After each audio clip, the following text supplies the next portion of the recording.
Mr. Owl. How many violations of the Georgia Code of Judicial Conduct does it take to get a mistrial with prejudice? Let's find out. 1, 2, 3,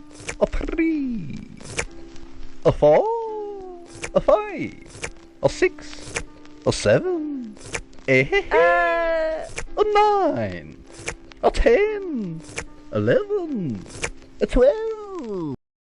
What up, family? Welcome back to Flesh of the Gods. Gunna and Young Thug are facing a RICO charge, but what is a RICO? RICO is not a crime. It is a category. What is the It's the category crime? of crimes. Yeah, I have a motion to strike the testimony of Investigator Viverito. The T. This is the T. That came under her.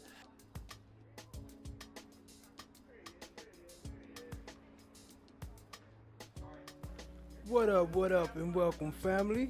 FFS in the building. What's good? Tech Clouds in the building. What up, though? I see Watch the Rise, but why the points ain't clicking in? Appreciate y'all being here. Today we doing the top 10 of Doug Weinstein. You already know, man.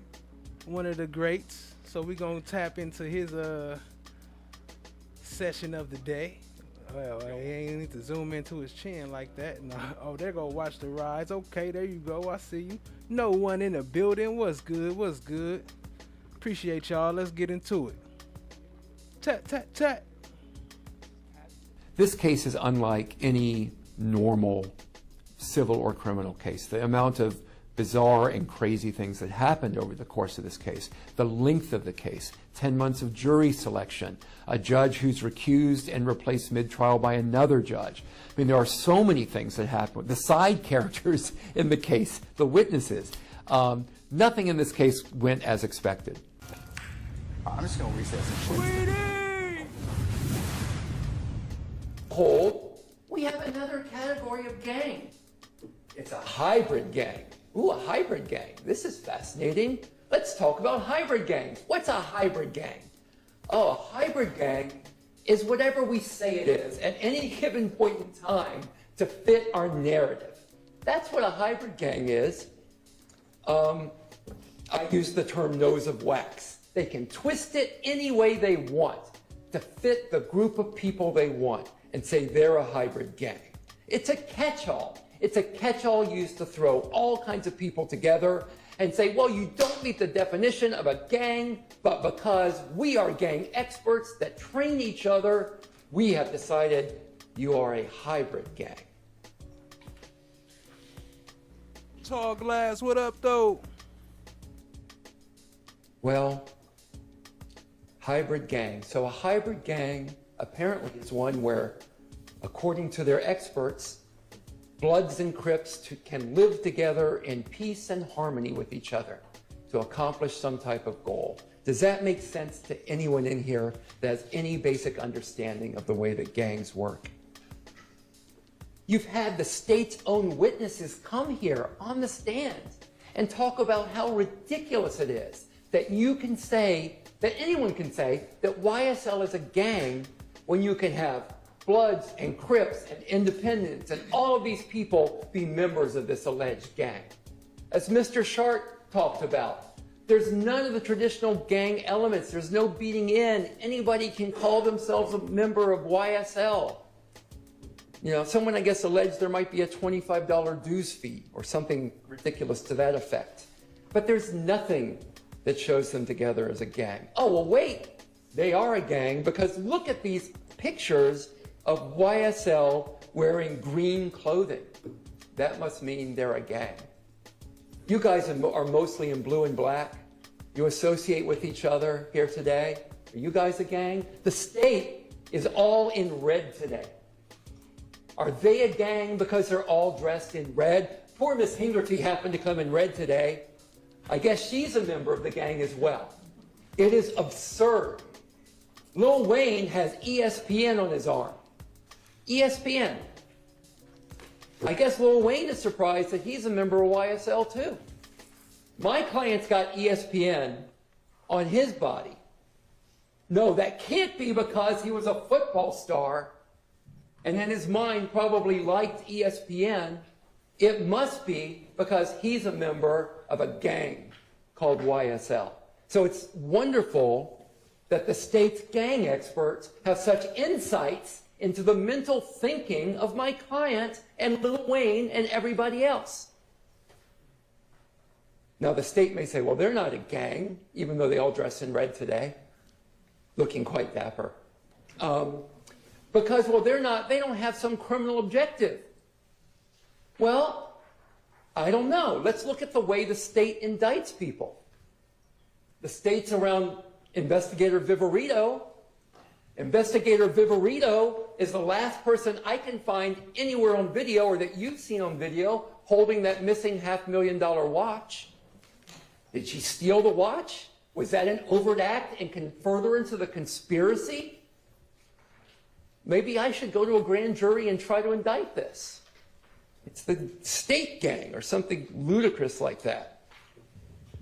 Everything gang investigators see is viewed from the viewpoint of it must be a gang. Mr. Kendrick, look at the photo they showed you of Mr. Kendrick in the bandana shirt. Go back and look at it in color. The gang investigator says it's red. It is orange. Orange as the sun. You look at it, you decide, don't take my word for it, don't take their word for it, don't take the state's words for it. Use your own eyes. But when you're a gang investigator, everything has to fit the narrative. And that's the narrative. The snake on Mr. Kendrick's chest. Did he get that snake because YSL is a gang? Or did he get that snake because it represents the tree of knowledge in the Adam and Eve story? Well, they can tell you. I saw a mentalist Saturday night at a show, and this mentalist was amazing. This mentalist, you would think of something, and the mentalist would tell you, oh my gosh, you're thinking of a number between 1 and 50, it's 47. It's actually quite impressive. Apparently, Investigator Viverito and these other gang experts are mentalists. Maybe they will be at the next fundraiser I go to. I'd like to see some more of their tricks. Mr. Kendrick does modeling shots.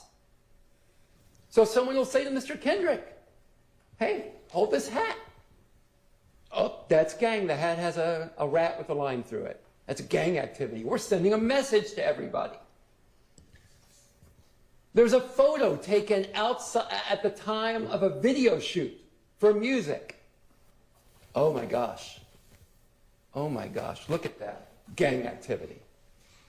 There's photos of Mr. Kendrick. Gang activity. What up, Time? I see you. Brown Sugar Babe, I see you. Was that Joni 4 I seen up in there? Yep, Joni 4. What up, though? Appreciate y'all joining. Wearing clothes that say slat outside of a recording studio. More gang activity. More people trying to pull themselves out, get into music, exercise their First Amendment rights. More gang activity. It's just exhausting, folks. All right. The racketeering charge. Racketeering is very complicated, as you all know. And the state explained racketeering to you. So I'm not going to go into all of the details of what it takes for you guys to find racketeering. Although I do want to repeat, you have to find each of those elements beyond a reasonable doubt, and you're not going to be able to do that with Mr. Kendrick. So I only want to focus on a few parts. Just bear with me. It's late in the day. Late in the day. Just give me a little more time. A few parts of the racketeering charge. First of all, the state has not shown a conspiracy beyond a reasonable doubt. What is a conspiracy? It is an understanding to accomplish or pursue a common criminal objective. Criminal. There's been no common criminal objective shown. What has been shown to you, and what was shown to you even earlier today? A series of independent, disparate acts over and over again. All kinds of different people committing criminal acts. I'm not going to argue to you that criminal acts were not committed, But they have not shown any relationship between these acts. They have not shown you anything that's shown it was done for a common criminal objective. That was not demonstrated. Again, as Mr. Sharp said, when Mr. Stevens was here, Tick, and Mr. Stevens was talking about selling pot, he did that for his own benefit. He's not paying up the ladder. And by the way, there is no ladder. Investigator Viverito told you because this is a hybrid gang, there's no structure to it. So I don't know how Mr. Tick is supposed to, Mr. Stevens is supposed to spread the money around. BSB in the But house. it doesn't matter. They're going to say there's a common criminal objective. Nothing has been shown. Tick. I have to go on a side note on Tick, Mr. Stevens. Mr. Kendrick, Mr. Williams, they were trying to avoid the fate of Mr. Stevens. Mr. Stevens, remember, I'd love you to go back and listen, read his testimony. Remember, look at your notes. At the age of 11, society threw him away. They threw him away. They tossed him in juvie, where he learned about gangs and drugs and everything else. Threw his life away. And he's trying to get his life in order again. And he's dragged back into this. State says one of the objectives was money and power. Where's the money flowing? Where's the money? Where's the money coming in? The state had the power of the courts, their subpoena power. They could have gotten Jeffrey Williams' banking and financial records. They could have subpoenaed his accountants. They could have gotten all of that to see the money flowing.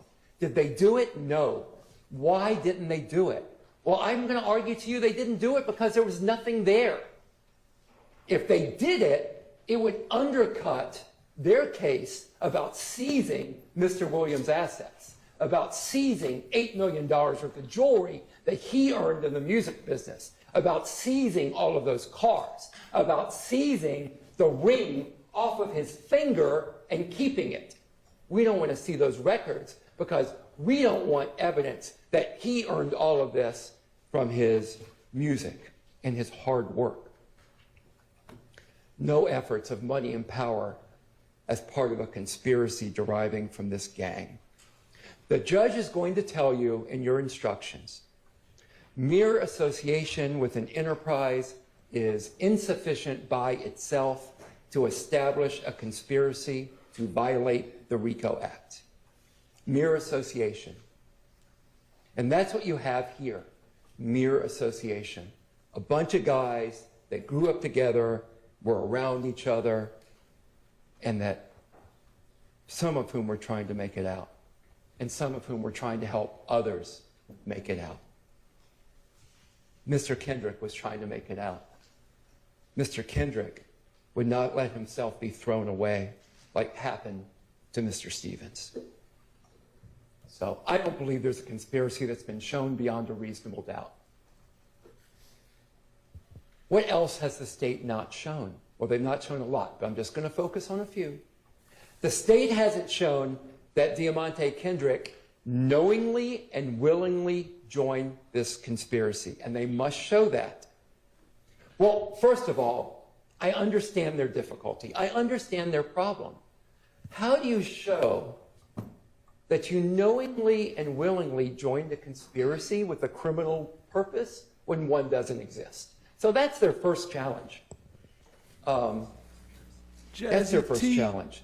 What did they do to try to show Jazzy T in the building. What's good? What's good? Appreciate you joining. knowing and willing joined? Well, he hung out with some guys that did some bad things. He allegedly is part of this YSL gang that's not a gang. And by the way, you heard testimony. Mr. Kendrick was signed to the YSL record label.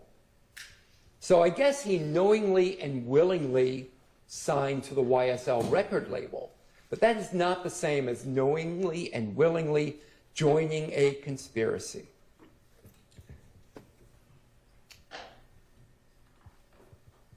Depending on the outcome of this case, at least to this point, being signed to a record label Even a rap record label is not a crime in the U.S. People that were living in the home at the time? Not all of the individuals, no. Okay, but you were aware other people other than Jeffrey Williams were living in that home at the time? There were definitely other people that were residing in the house. Mr. Kendrick was not one of the people that resided in that home. We have reason to believe that he was living in the residence for some days leading up to the search warrant. He was a guest in the home, correct?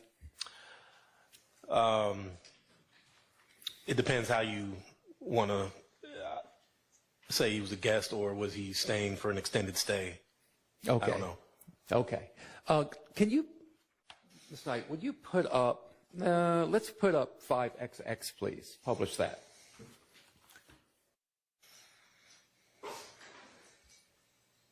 By the way, while that's being published, when you looked around this house was like a party house, wasn't it? I mean, what's your opinion when you saw that? Objection, Your Honor. Call for speculation. When you went in the house, with 5XX up here, let's look in the lower left corner of 5XX. What do you see in the lower left corner? Some red, you talking about the red cups? Yeah, the red cups. Uh-huh. How many, I'll call them red Solo brand cups. How's that? Okay. How many of those red Solo brand cups do you see there? Just depicted here in the photo, I can see at least 7, maybe 6 or 7. 6 or 7. And they're in those like a racking a billiard cue setup, right? That's correct.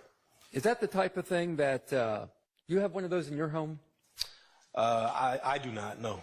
Okay.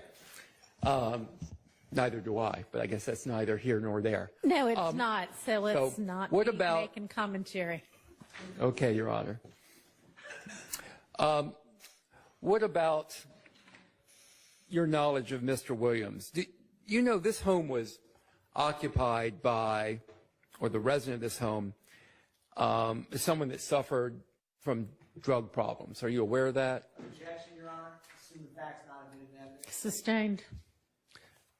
Okay, let's talk about what you found in the home. The marijuana that you found, what appears to be marijuana that you found in the home. Was Mr. Kendrick holding that marijuana when he was apprehended, arrested? No.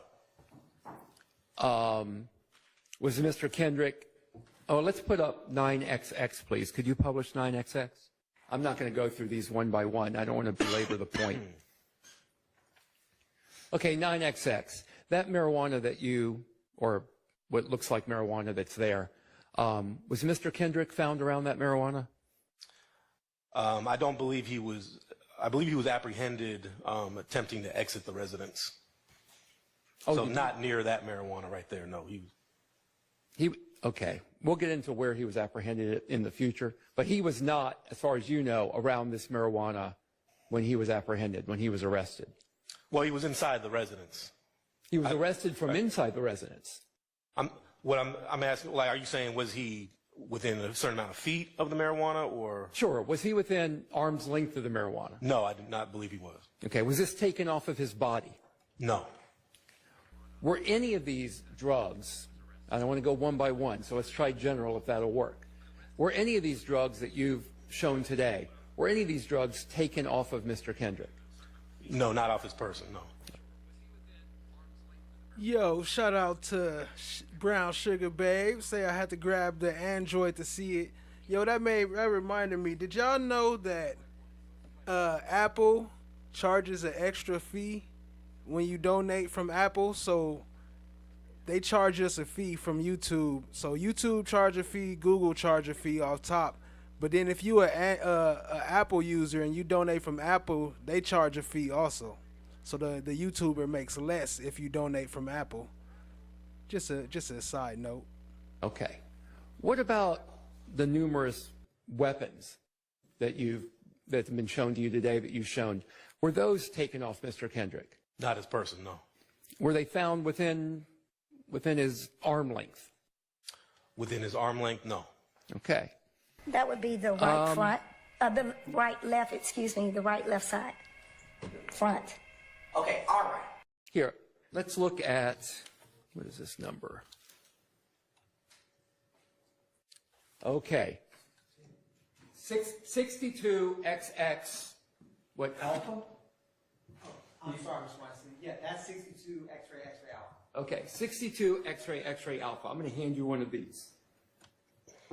Lady Justice is blind. Everybody will get it. Enjoy some samples of 62 X-ray. You may not. They'll return it. Okay. 62 X-ray alpha. Let's look at that.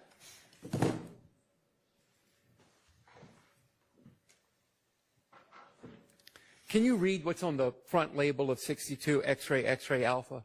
Sure. It has YSL, Young Stoner Life, slime drink syrup, pink cotton candy, 420 milligrams, 8 THC, net weight 5 ounces, 150 milliliters. Okay, and what's before the 8? Does that look like a delta to you, like it says delta 8? Yes, Okay, so it's delta 8 THC, at least according to the label, correct? that's correct. And that's the same kind of delta 8 THC that you can buy all around Atlanta at the stores. I believe so, yes.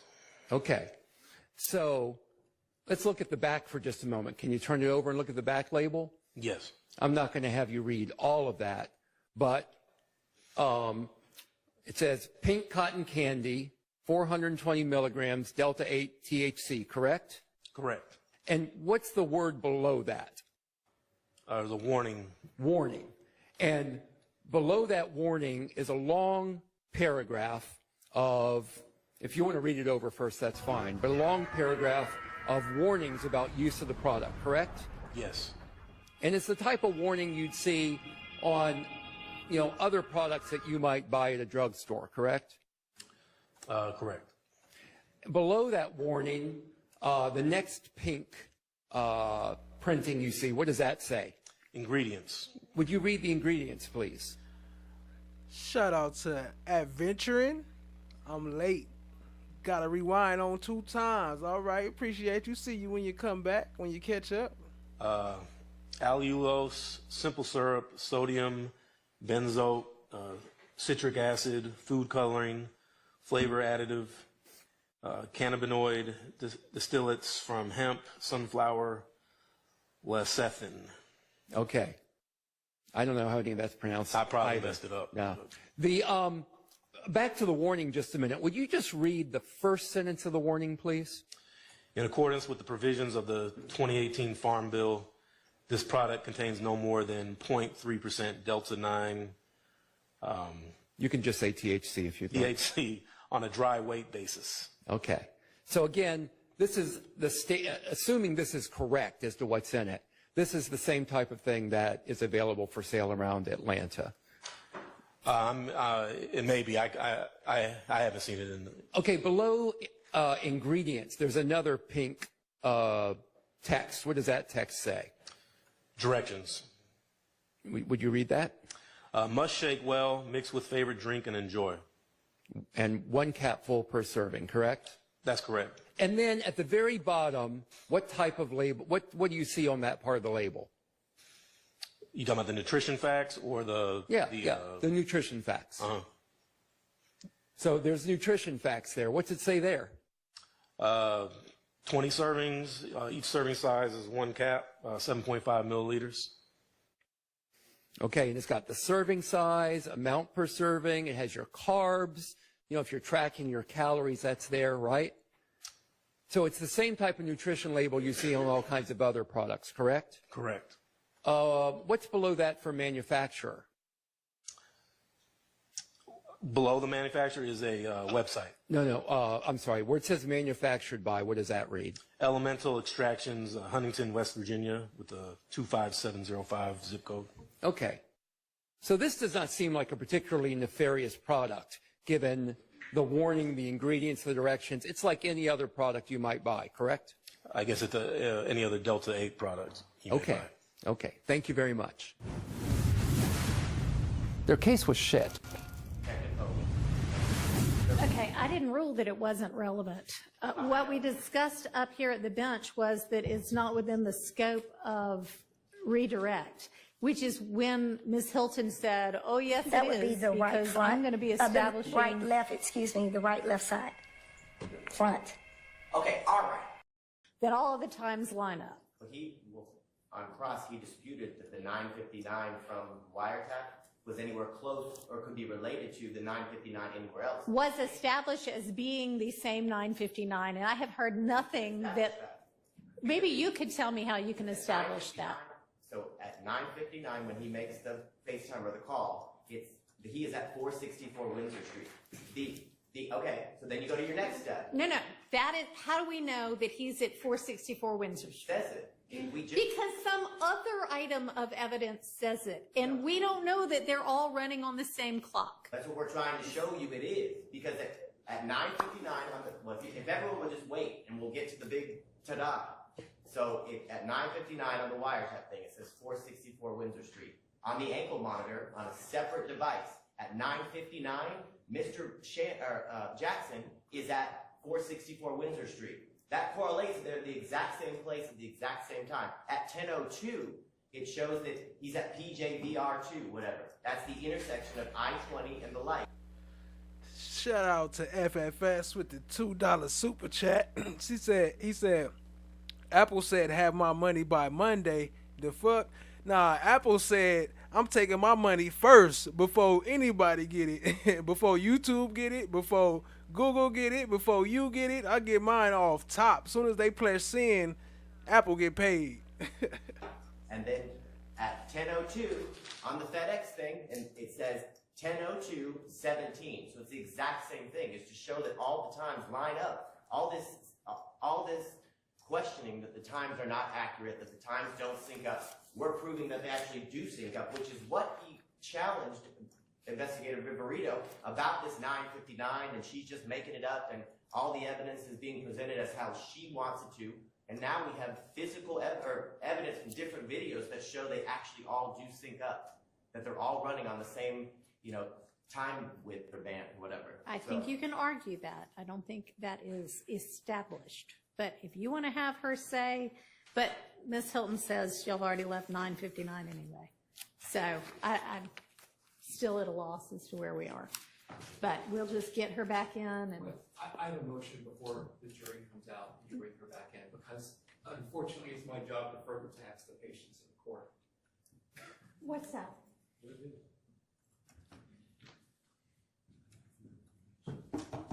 Yeah, I have a motion to strike the testimony of Investigator Viverito as well as any evidence that came under her. And the reason I make this motion, Your Honor, is yesterday it came up that she had not been, that she had been following the case. The court asked me to not pursue that. I'm not. Come up that she had been following the case. It came up that she knew that somebody had mentioned her on Twitter. Okay, and your opinion would have been different if she was following the case? Because, no, if you know that she was following the case, that doesn't exclude her as a witness. You can let the jury know that. Okay, because you can ask her that. I can ask her about her following the case? Sure, and we'll see what she says. Okay. And if that's so, then it still doesn't exclude her testimony. It just lets the jury know, well, she may know some of this other stuff from listening to some other witness. Okay, because what I would like to get into, and we may as well bring it up now before the jury is here, is that she got into an altercation out in the hallway with Kayla Bumpus. Why is that relevant to the guilt or innocence of I'm about to go there, Your Honor. Okay. Just let me finish a second. She got into it because she was watching Kayla Bumpus's YouTube feed about this case, and Kayla Bumpus apparently called her. Okay, you may get into whether she has been tracking this case. Mm-hmm. You may not get into whether she got into a dispute with somebody about their posts. It gets into her bias against these defendants, Your Honor. It goes directly to it. What are you proposing to ask? I'm proposing to ask if she told Kayla Bumpus in the hallway that was the last time she was going to call her a hoe. It goes direct. I'm sorry, the last time who was going to call? Sorry for the pronouns. That Kayla Bumpus was going to call Investigator Viverito. We need to get into who it was, or just that somebody. I think we need to get into who it Why? was. Why? Because she's married to Mr. Jackson. Well, was she at the time? Is this for real, y'all? Yeah. Well, none of this is relevant. Whatever is happening between Ms. Bumpus, Mr. Jackson, has nothing to do with the guilt or innocence. Unfortunately, the bias of a witness, well, fortunately, or I strike that. It is not fortunate or unfortunate, except for the fact that it is dragging this case on even longer. But a witness's bias towards a party may always be shown. If she is in a dispute, if she's Don't talk at the same time. Caleb Bumpus is not a party to this incident. Caleb. Yes, but if she's married to one of the parties, then that might qualify. If I just maybe concur, I don't know. I'm not the proponent of this evidence. I'm hearing Mr. Weinstein out, but my silence should not be viewed as acquiescence that I believe this should be admitted. I need to hear what Mr. Weinstein's saying because I may have an. Shout out to Caleb Bumpus. Shout out to FFS with another super chat. Y'all show him some love and drop some FFS's in the chat. He said, random fact. Snooping on Instagram is wild behavior. Boom, boom, boom, boom. Objection myself. What I'm saying is that if there is a relationship between Miss Bumpus and the defendant, then Investigator Viverito's bias against that. Against being called a bad name? No. If she is in an altercation with someone that's in a relationship with the defendant, I think, and especially if it is a threat, because How is that a threat? that's the last time you're going to call me a hoe. I mean, I've had clients arrested for less. You may ask. Thank you, Your Honor. No, I'm not finished with my sentence. You may ask if she is following the case and has been following the case in any kind of manner. But it's really only relevant if she listened to the testimony of a witness. So you could ask that. But if she's just looking at, and I don't even know if she was looking at, maybe somebody told her. So why don't we get her in here and find all of that out outside the presence of the jury before we go into something that ends up being a bunch of nothing? Well, that's why I wanted to bring it up when the jury wasn't here, Your Honor. So can we also bring up before we go into the side searches, the fact that Ms. Bumpus represented Mr. Copeland, I'm about to open up. Yeah, I mean, I don't think saying who this is before we find out anything, I mean, do we know whether, we don't even know whether she's actually married to him or if she was married to him at the time or if Ms. Viverito knows that or if it was because of any kind of bias against Mr. Stillwell or just that she doesn't like being called that name. Well, and no one would, Your Honor, obviously. But if she is in an altercation with someone in a relationship. What do you mean by altercation? A verbal altercation. Okay. I mean, You know, a verbal, that's the last time idle- you're going to call me that? Excuse me, I'm sorry. That's the last time you're going to call me that? That's not exactly an altercation. Is that Okay. is that all you've got? That's all I have. Okay. That's it. She hit him with the, is that all you got? Is that the best you can do? Nah, we gonna pass on that one. I think that this is 403 material. There we go. One for the stick. Hoisted on my own petard, Your Honor. Correct. All right. Let's get the witness back in and the jury back in. Okay, it's time for this. Let's talk about bullshit for a minute. Now, Mr. Frankfurt wrote an amazing book about the difference between bullshit and lying. In lying, the person telling the lie knows what the truth is and is trying to hide what the truth is. Bullshit is completely different. And you guys have seen some bullshit in this trial. In bullshit, the person attempting to persuade, the person spewing the speech, absolutely knows, or maybe doesn't even care with what they're saying is the truth or not the truth. Okay, so they're not trying to hide anything, they're not trying to cover anything up. It's that the truth is irrelevant. And all they're trying to do is persuade.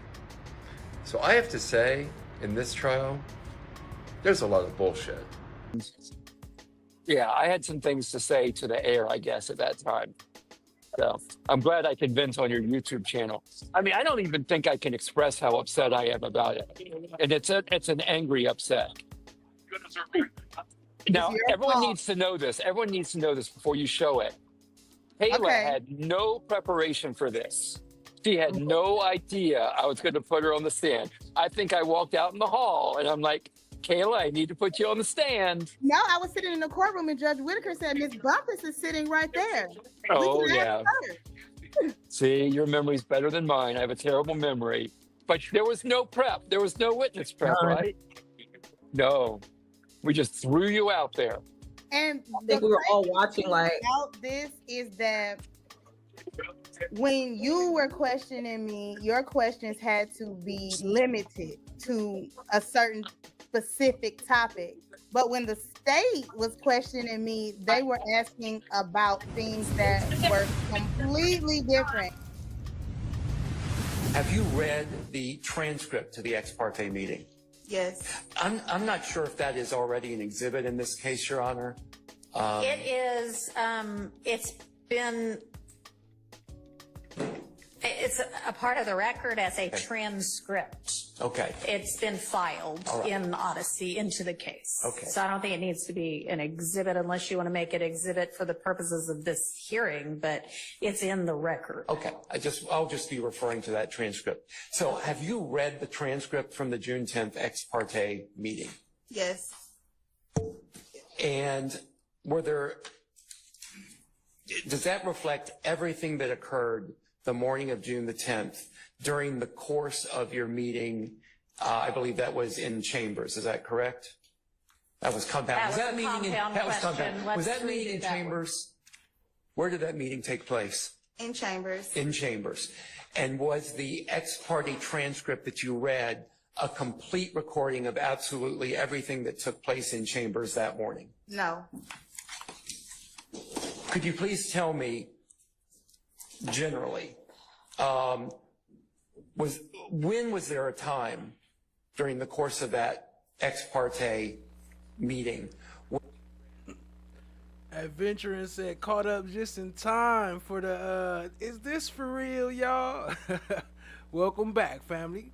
When y'all went off of the transcript. Clarify what you mean by that, when y'all went off. Was there a break in the proceedings at some point on the morning of June the 10th? Multiple. Multiple breaks. Yes.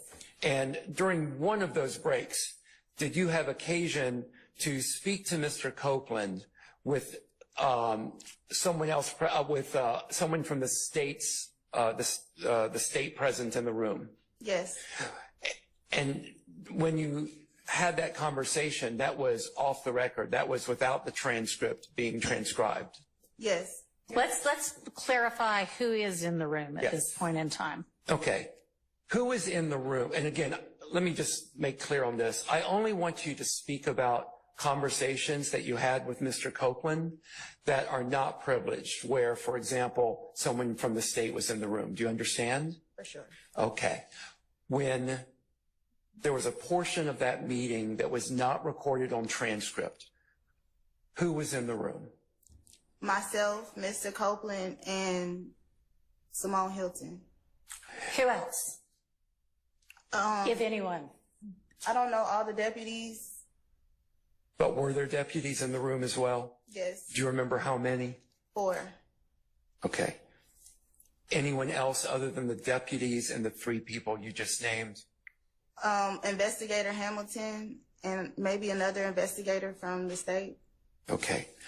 Approximately how long was that? Hang on a second. Was the court reporter in the room? I don't know. I don't recall. I can't remember. What's good, And YSL at Tara? what point during... What's good, what's good? Appreciate you joining. YSL Tara 999 Slime. The meeting did this allegedly occur? Towards the end. If you had a copy of the transcript in front of you, could you show me where? Like, if I you could get close, Judge. okay. Do you have a copy for her? I don't have, does anyone have a copy? I do not have a copy Mine just printed out. disappeared. I don't know where mine went. Max, do you have one? I don't mind passing up, but it does have notes.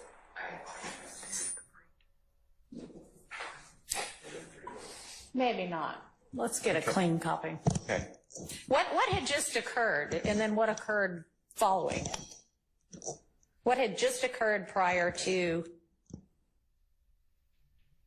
What had just occurred was we had been meeting for a really long time, and I needed to go to the bathroom because I was stressed out. And Okay. when I went outside in the hallway, Simone was outside in the hallway, so I guess she didn't want to be in the room with Mr. Copeland while I stepped out. That's all I can think of. So she was outside. She met me in the hallway, and she said, Okay, hang on before you get into what anybody said. So y'all are in chambers. Like, paint the picture for me. You're in chambers, and then and what happens for you to then leave chambers to go to the restroom? I needed a break. Okay, and so you leave chambers. Yes. And Miss Hilton leaves chambers.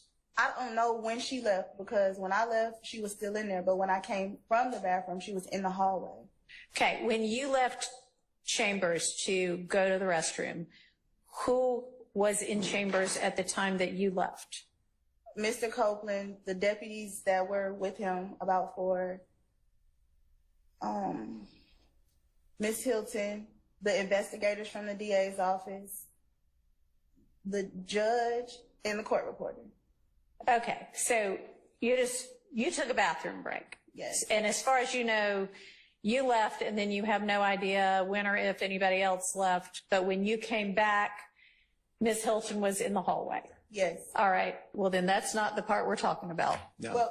Well, I think it leads up to the part we're talking about, and that interaction with Ms. Hilton may Okay. be relevant to where we're about to go. All right. Could you please describe the exchange you had with Ms. Hilton in the hallway? So she asked me, I think I get what you're saying. I think I get what you guys are trying to say. And if he's trying to do what I think he's trying to do, then that's not going to work. And I said, well, I don't know what you're referring to, but I guess we can come back in and you could talk to him about it. Okay. And so when you said you can come back in the room and talk with him about it, was there any further exchange in the hallway? No. What happened after that? We go back in the chambers, Excuse me, we being you and Miss Hilton. me and Miss Hilton. You go back into the chambers, and then would you say again who was in the chambers when you went back in? Well, Mr. Copeland had then went to the restroom, so it was just me and Miss Hilton in chambers, and then they bring him back in. And Did you and excuse me, I don't mean to cut you off if you hadn't finished. No, then the same other people. Okay. When you and Miss Hilton were in the chambers prior to Mr. Copeland returning, did you and Miss Hilton have any further conversation in the chambers? No. Okay. When Mr. Copeland... Hang on. So you and Miss Hilton go back into chambers. Do you go back? I mean, chambers is, there's an anteroom where the judicial assistant sits. There's a staff attorney's office. There's the judge's office. Where are y'all? The judge's office? Yes. Okay. And when you and Miss Hilton go back to the judge's office, there's nobody else there but the two of you? And probably the investigators from the state. You don't remember? Well, the deputies had to take Mr. Copeland. Okay, so Mr. Copeland was gone. Yeah, he was in. Was the court reporter there? Yeah, she was there. Was the judge there? If you remember. I don't remember if he was in there. Okay, so you and Miss Hilton have a private conversation in chambers? No, we don't talk. Okay, y'all just walk back in, and then what happens? And then everybody comes back in. Okay, who is everybody? The judge, Mr. Copeland, the 4 deputies, the 2 investigators from the state. Okay, we're just going to take it slowly, step by step, okay? Okay. All right. How many criminal trials have you been a defense attorney in? Including this one. Including this one. One. This was your first criminal trial. This was being thrown into the deep end. Yes, my first criminal trial. So those individuals return. Does Judge Glanville return to the chambers? Yes. Is the court reporter in the chambers? Yes. Okay. When all of these people are in the chambers, what happens next? A step at a time. Y'all show some love for Cat Knott Williams in the building. I see y'all dropping them KSPNs. I see y'all. Appreciate you, Cat Knott Williams. And Kimberly, I see you slid in too. Y'all pulled up together, huh? What up, family? Appreciate y'all joining. Shout out to Kayla. Simone starts talking to Mr. Copeland about what we talked about in the hallway. What specifically did Miss Hilton tell Mr. Copeland about what happened in the hallway? I don't remember what she said at the beginning, because then she says, wait, Judge, can you step out? Who is the she that says, wait, Judge, can you step out? Simone Hilton. Okay, ask the judge to step out. At that point, does the judge step out? Yes. Does anyone else step out? I don't remember if the court reporter stepped out, but I know she stopped taking down what we were talking about. Okay, and she may or may not have remained in the chambers. Correct. Okay. And so at this point, you're saying that the judge is out, you, Miss Hilton, Mr. Oh, hold up. Shout out to Allie. Y'all send Allie some love. She going through some things right now.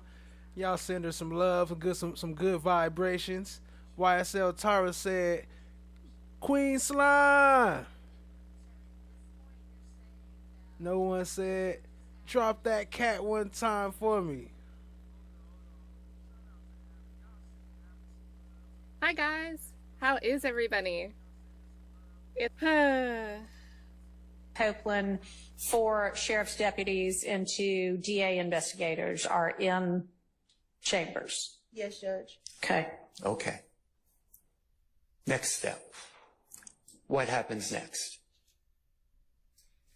Simone starts to talk to Mr. Copeland about,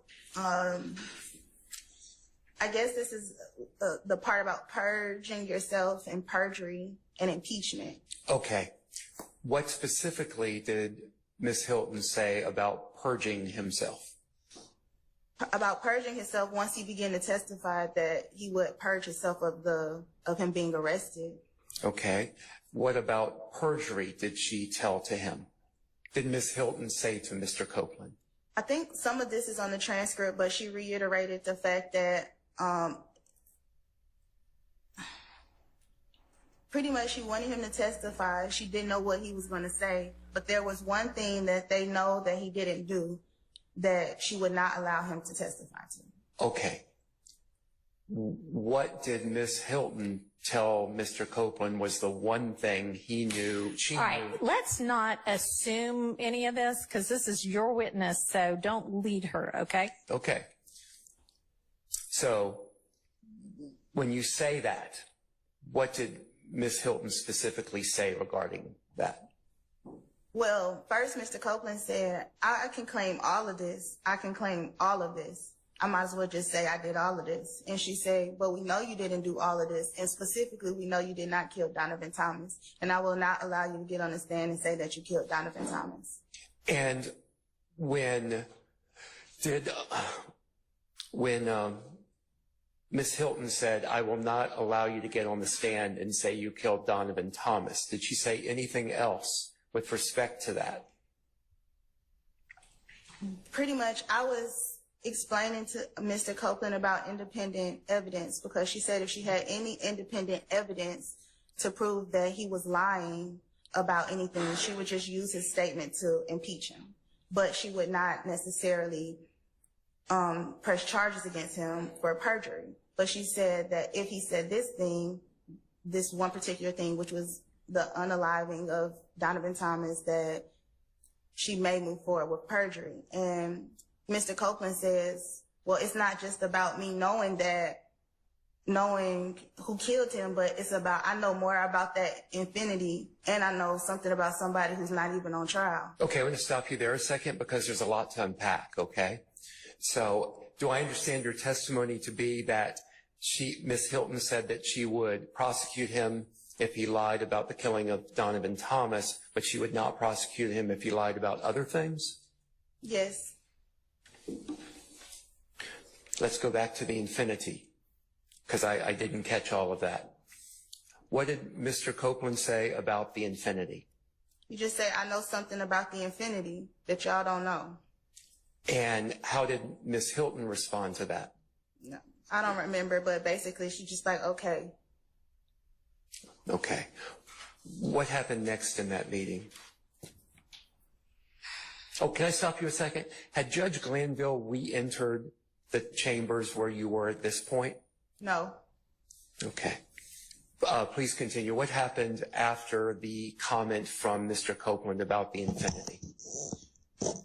I think that, I mean, she really didn't say anything about it. She just kept moving forward with explaining to him about she wasn't going to go for that lie about the unaliving of Donovan Thomas, but whatever else you lie about, I'll just use it as impeachment. And that conversation went on for about 5 minutes or so, maybe a little bit more. I don't know. At this point, we've been in there for 2 hours. And they gave me a second to talk to Mr. Copeland, and then that was the end. Okay. Who gave you a second to talk to Mr. Copeland? I guess Simone. Did Simone Hilton remain in the room while you spoke to Mr. Copeland? Yes, but she couldn't hear what we were saying. And why do you believe she couldn't hear what you were saying? She couldn't. I know because we were whispering in we scooted away from her and we just kind of whispered in each other's ear. Okay. Is there anything else that happened during the course of this meeting where Judge Glanville was not in the room that you haven't told us this morning?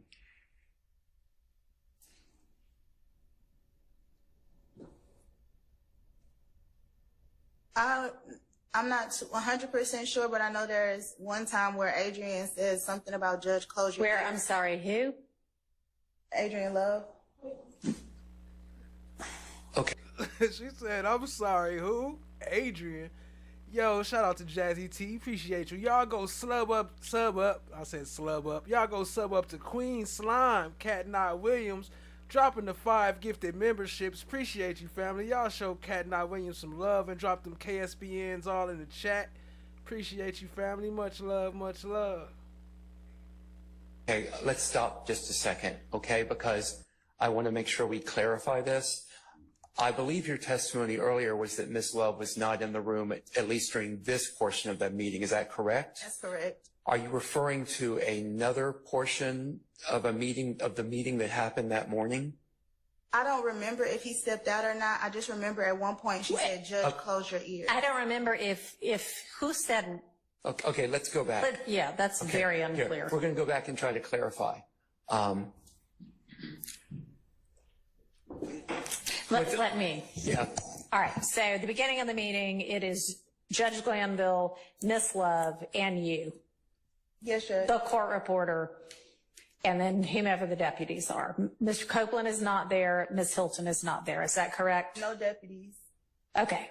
They don't come until Mr. Copeland comes. Okay. So then it is just the judge, Miss Hilton, and you. Look at that. Cat Knot Williams brought Cha Diggy with her too. That's what y'all had Cha Diggy hostage. Y'all show Cha Diggy some love. Welcome back, family. And the court reporter, Hope everything correct? is good. And the investigators. The DA investigators. Yes, Okay.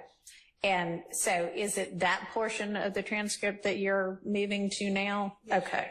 All right. And what did Ms. Love say? I just remember her saying something about Judge, close your ears. And I can't remember if he steps out then for a second or not, but that would be the only other time I remember him stepping out. What did Ms. Love say after Ms. Love said, Judge, close your ears? I don't remember. You don't remember? Okay. So we've discussed that one portion of the morning where the judge was not in the chambers. Was there another time that morning, other than that one time we've been discussing, was there another time that morning where the judge was not in the chambers, but there was a conversation among you, Mr. Copeland, and someone from the prosecutor's team? No. Okay, that's the only time. Yes. Okay, I don't have any further questions. All right. Does any other defense attorney? I lied on to him because, I mean, I found out I can't say that, I can't say that on the phone, but, I mean, it's some shit happened between me and him back then. And just so happened I got locked up the next day. You feel me?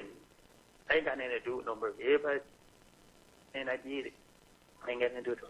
RICO is not a crime. It is a category.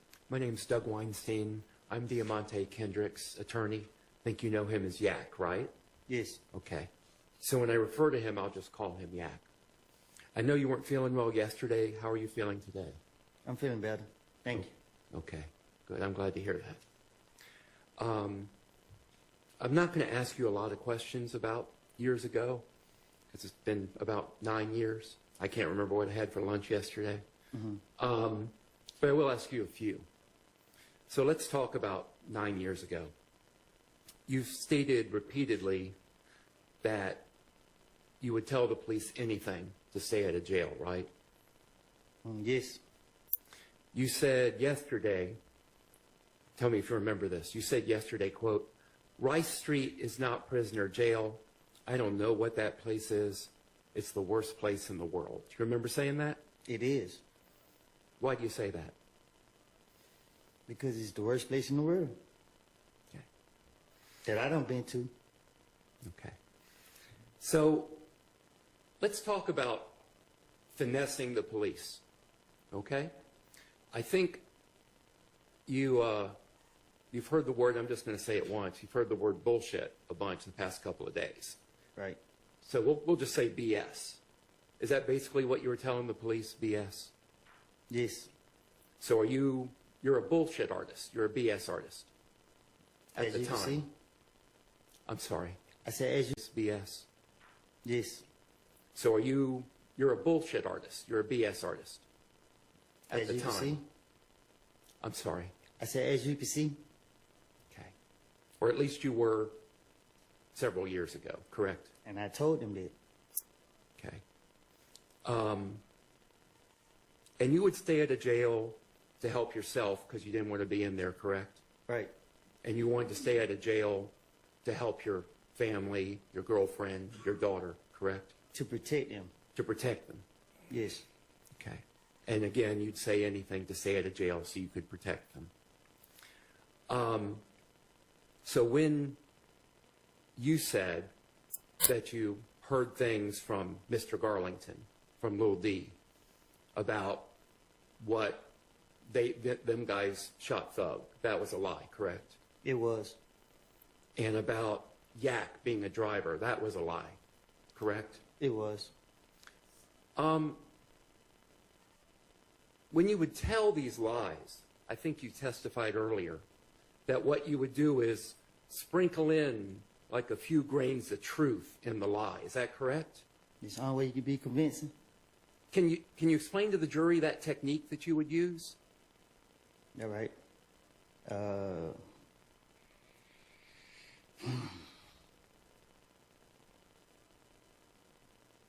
You hear stuff, you know what's true, and you know what's not true. So you take this right here and put it with that right there. And you would, have you finished your answer? Yeah. Okay. Which one, I'm going into details? Well, no, I think that's a good description. Unless you want to go into more detail, you're free to do that. I'm trying to get out of here, so I don't want to... Yeah, I don't want to keep you too much longer either. So, again, those things that you said were lies about Yak. The reality is that you told the prosecutors, these two prosecutors here on my left, you told them before June 7th of this year that what you had told the police, what you had told those detectives in 2015 was a lie. I told them when they came to see me that, yes. And you told them on June 7th it was a lie. June 7th of this year. That was that Friday. I don't know. When y'all go to using dates, yeah, I don't know. I can't say what date, but I told them. And the date I'm referring to, if this helps you at all, is that first Friday that you came to court here on this case. You told him it was a lie on that date. I can't say what I told them. I can't say what day. Okay. And after they sent you away to jail for the weekend, and you came back on that Monday, you told them it was a lie, that you had lied back in 2015 as well, correct? I don't understand it. Okay. Well, I'll take that question back. All right. I don't want to confuse you. All right. Okay. I recall earlier in your testimony, you said something to the effect, and these aren't your exact words, but you said, you know, my hand to God, you're telling the truth now. What you said back in 2015 was a lie. Do you remember saying that? And I still am saying it. That what you're saying on the stand today is the truth. Yes. You know, I was watching an interview you gave. Tell me if you remember giving an interview. It was published to YouTube on the 9th of August this month with DJ University. Do you remember the interview you gave to DJ University? In Chicago? I don't know where he was based. I was sitting on the sofa? Yes, you were. Yes. Okay. And you told DJ University about coming to God lately. Do you recall that conversation you had with him? Yes. Would you relate that conversation to the jury, please? Objection on irrelevant. It goes to his credibility today on the stand, Your Honor. Just ask, instead of the conversation, just ask him whatever you want to ask. Okay. You told DJ University that when this indictment came out in this case in 2022, May of 2022 and then August of 2022, and your name was not on that indictment, that you realized that God was at work in your life. Do you remember that? And what did you mean by God was at work in your life now?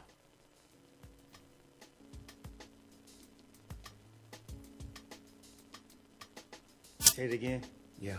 When you told DJ University, and you told him a lot about God entering your life lately, but you told him that when you saw this indictment and this case come out, that you realized that God was at work in your life. And I asked, what did you mean by that when you told him that? If you can express it. Just God is real. God is real. And you have that in your mind when you said on the stand that you put your hand to God and what you're saying on the stand is the truth right now. That's with you knowing that God is real. Is that correct? Say that again. Yeah. That knowledge that you have, that belief that you have that God is real, you have that in your mind when you took the stand and you raised your hand up and you said, my hand to God, what you're saying now is the truth, and what you said in 2015 was a lie. Yes. That was with God in your mind, correct? It's in my heart, not my mind. Okay. So having told the prosecutors repeatedly that what you said in 2015 was a lie, did they tell you why they were still putting you on the stand today?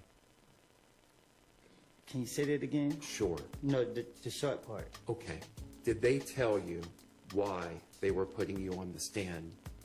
Okay. Despite you having told them that what you said in 2015 was a lie. I don't know. Why they put me on the stand? Okay. Thank you. I don't have any further questions. Thank you for your time. Ms. Matthews.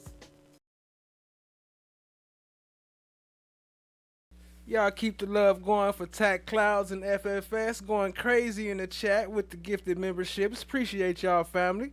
Today's stream sponsors, y'all show them some love. Let's keep it rolling.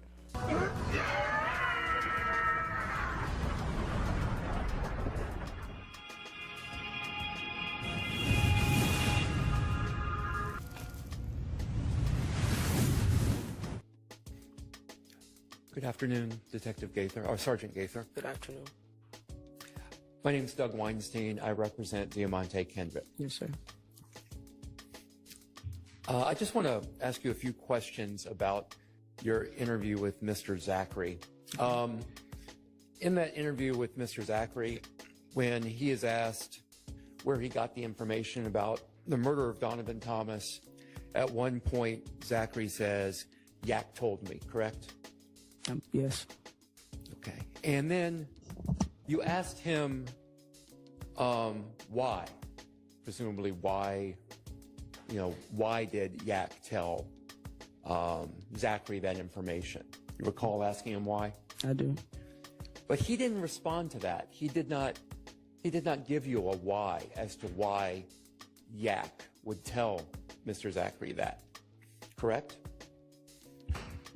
Objection, Your Honor. The video is the best evidence of that. After he didn't tell you why. Objection assumes facts not in evidence. It's in the video. Your Honor. Overruled. After he didn't tell you why, you didn't follow up at all, did you? Follow up with what, sir? You didn't ask him repeatedly why. You did not delve into that further. You let the conversation go a completely Objection, different vague direction, and correct? Compound. Sustained. After he failed to answer your question, you did not follow up, correct? Follow As up. to why. I'm not Vague, understanding what. objection, vague. Follow up is a very simple Overruled. term. After he failed to answer your question as to why, you did not again ask why, correct? Correct. Okay. And you also asked a little later in that same interview, what exactly did they say? What exactly did Yak say? Do you recall that? At what portion of the interview? In what portion? You stated that About later on. 45 minutes into the interview. Okay. Okay. You say, what exactly did they say? What exactly did Yak? You don't use the word Yak, but you're referring to Shannon and Yak. Do you remember asking what exactly did they say? I'm not recalling which context or what part of the interview you're speaking of. Okay. So you don't remember asking what did they say? I don't know. I'm just want to ask, you don't remember? Objection, Your Honor. Number one, that last question is harassing. It was asked and answered. And number two, if Mr. Weinstein has something to, she says she doesn't recall or know what he's talking about. I can move on. It's fine. I'll withdraw the question. Mr. Zachary never told you in that interview exactly what Yak said, correct? He did. I'm sorry? He did. He did? What did he tell you that Yak said? From the best of my recollection, he stated that Yak told him about the murder as well. But you asked what exactly did he say? Right? That's what you asked him. What did Yak say? For example, correct? I asked him what did Yak say, yes. Right. And you asked also, what did Shannon say? Do you recall that? I do. And do you remember Shannon's, or allegedly, Shannon's answer, what Shannon told Zachary?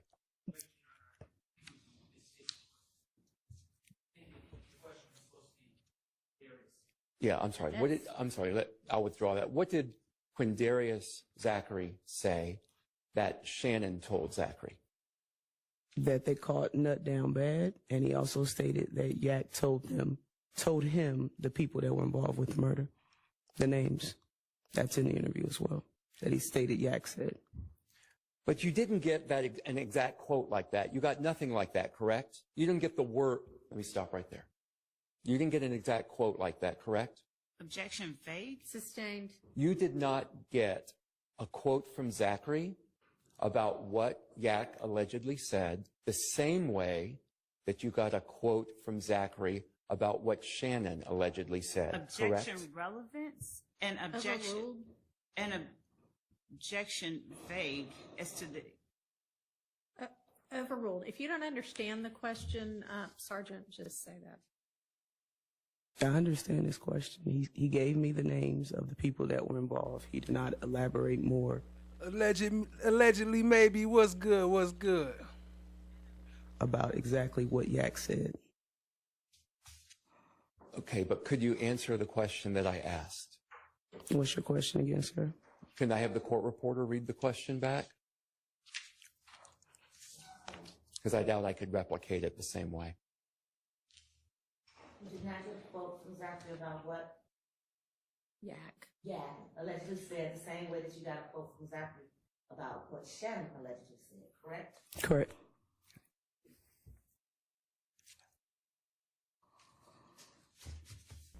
Y'all check out Tech So Cloud. you didn't really ask Zachary a lot of detail as to the specific information that Mr. Kendrick, Yak, allegedly said to Mr. Zachary, correct?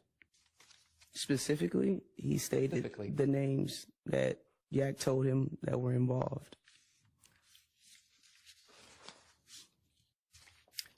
When you are asking Zachary about Diamante Kendrick, you didn't, for example, ask Zachary the reasons that Yak may have disclosed that information to Zachary? Objection. That would have called for speculation that she would not have been able to. That would not be admissible anyway unless it came from. You can ask the question, whether she asked the question. An objection relevance as to whether she would have asked Mr. Zachary to speculate about what is in Mr. Kendrick's mind. She asked Mr. Zachary lots of questions about reasons and motivations for people doing things. Hi guys. How is everybody? Mr. Quindarius offered information about your client. Okay, but can you answer my question? What's your question again? Would the court reporter please read the question back?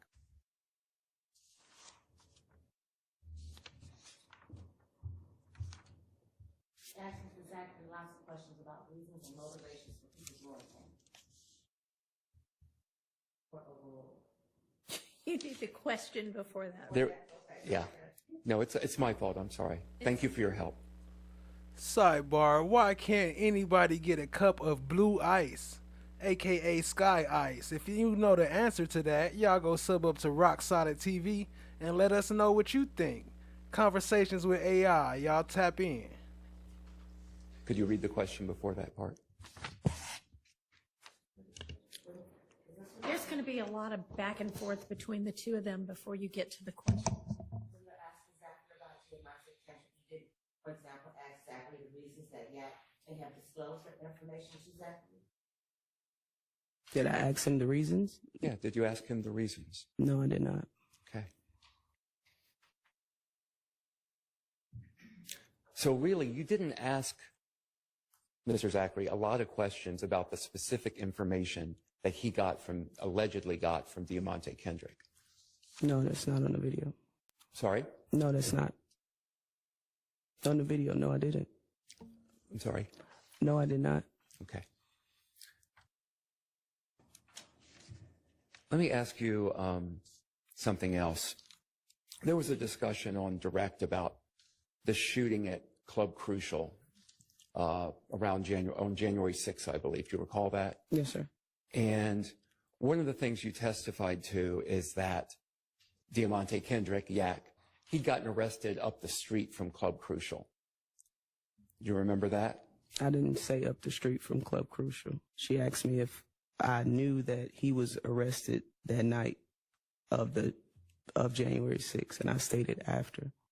Okay. I found out after. You found out after? Yes, sir. And you know that arrest had nothing to do with that shooting at Club Crucial? I don't know. I didn't charge him for that. He wasn't. I'm sorry. I didn't mean to cut you off. No. I didn't mean to cut you off. So I object to assuming facts not in evidence. Sustained. There's been. Could I just respond? We've had officers in here Your Honor, testify. Move on to the next question. Okay.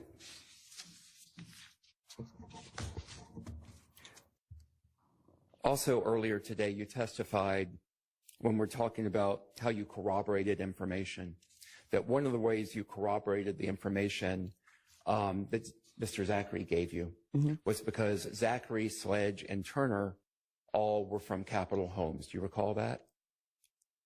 How I corroborated information? Yes. I don't believe I answered corroboration came from them because they were from Capitol Homes. That wouldn't make any sense, would it? Objection, Your Honor. Relevance and Overruled. That wouldn't make any sense, would it? To who? To anyone, that you corroborate information because they are from Capitol Homes. Your Honor, objection. Number one, it mischaracterizes the testimony. Sustained.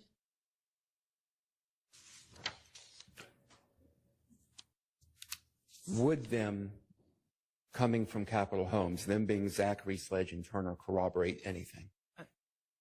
Objection, Your Honor. Relevance. Would that corroborate? I think they will bring her back around for round two. They like Gaither. They think she did a good job.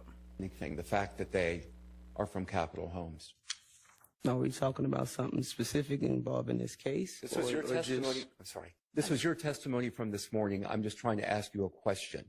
Would Zachary, Sledge, and Turner coming from Capitol Homes corroborate anything? Objection. Mischaracterizes her testimony. Sustained. All right. I've got no further questions for you. Thank you. Thank you. Anybody else? Hard to shoot. Correct. Okay.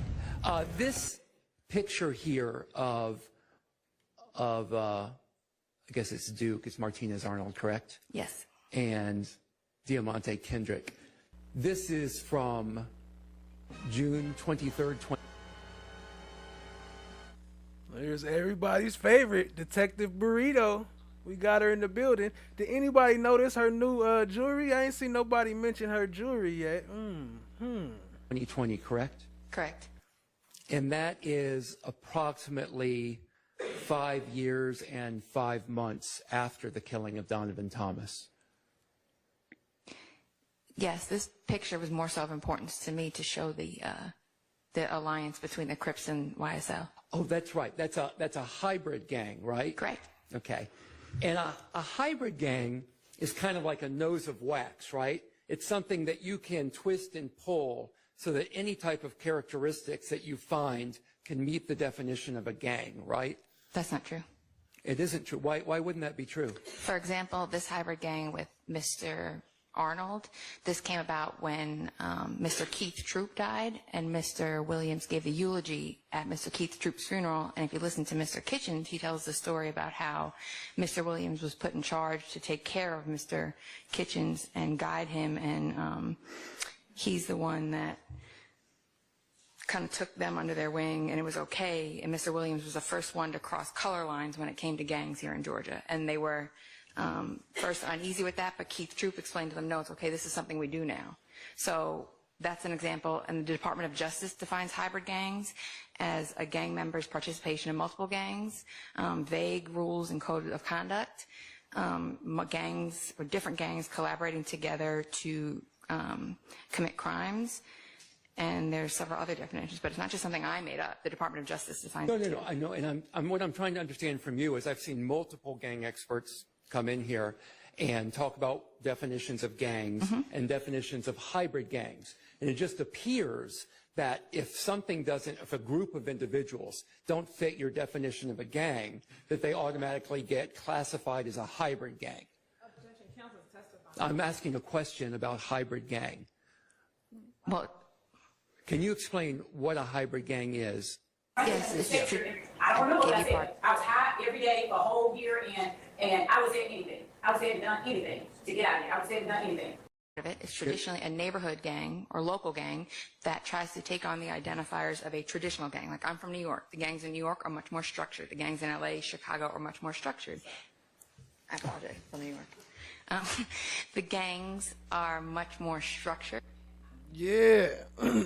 Hold on, let me see. Let me grab that comment, Kat. Kat said, wait, Williams was the first to cross color lines. APD had hybrid cases long before they was with the crossovers. Right, she done made him into the first person, like he the originator of mixing Crips and Bloods now.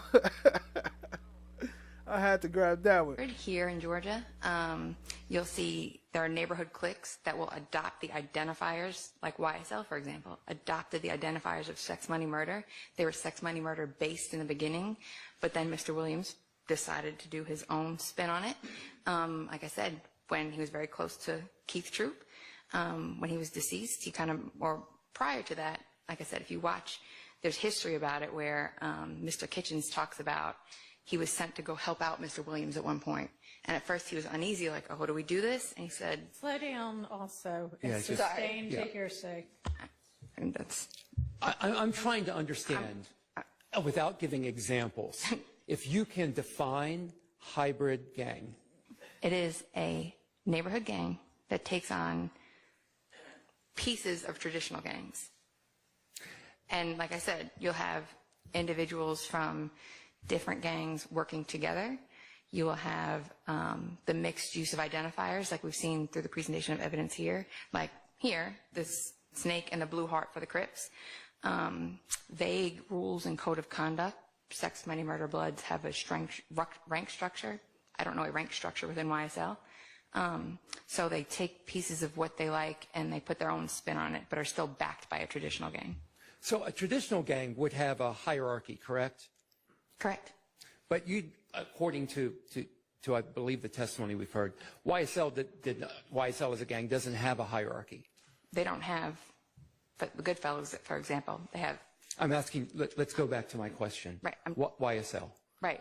I would ask the counsel to explain her answer. I mean, the witness to explain her answer. Well, the answer wasn't responsive to my question. Overruled. Go ahead and ask your question. Okay.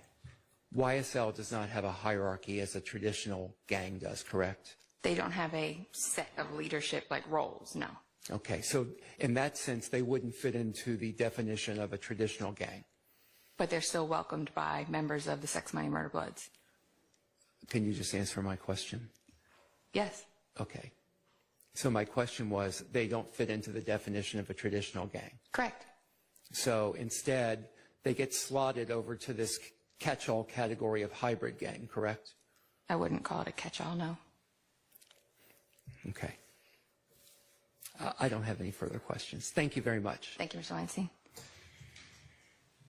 On him, since he's not a member of YSL, I couldn't tell you what that stands for. But he is not a member of YSL, correct? Correct. And yet he has ESPN on his arm. Correct. Like I could have a star, Bloods could have a star. Different tattoos mean different things to different people. So the ESPN on his arm could mean ESPN, the sports network, correct? As not being a member of YSL, yes. So if you're a member of YSL and you have ESPN on your arm, are you saying the only thing it could possibly mean is your interpretation of ESPN? That's what I've seen it mean thus far with members of YSL. And that's the only thing you believe it could mean? As far as members of YSL, yes. So the fact that my client was a football star at Grady. Okay. Do you know if my client played football at Grady? I do now. Do you know if my client got a scholarship to University of Georgia as a football player? Objection, assuming the facts not. I'm asking if she knows it. Sustained. You can ask if she knows whether it's true or not. Do you know if my client got a scholarship to the University I've of heard Georgia? that. You've heard that. Okay. And so would you find it surprising that someone that got a football scholarship to the University of Georgia might like ESPN, the network? I mean, they could like it, but I don't know if I'm sure he likes other TV channels also that aren't tattooed on him. So if it's tattooed on you, it must mean ESPN, that you're a member of YSL? You just said that Dwayne Carter has ESPN on his arm, but he's not a member of YSL. Sustained.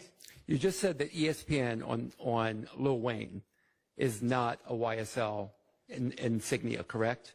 Correct. Like I could say, you can see a college sorority girl with a star tattoo on her, right? And then you can go down to the prison and see members of blood gangs with 5-point stars tattooed on them. It's going to we look at everything on an individual basis.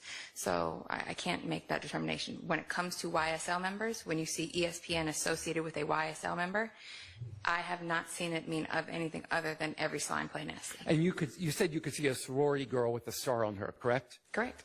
And you could see a University of Georgia football player with ESPN on their arm too, correct? Correct, but they're both not members of a blood gang or YSL. Okay. Mr. Kokomo, can I get you to come up. May I approach again, Your Honor? R.I.P. Young Scooter.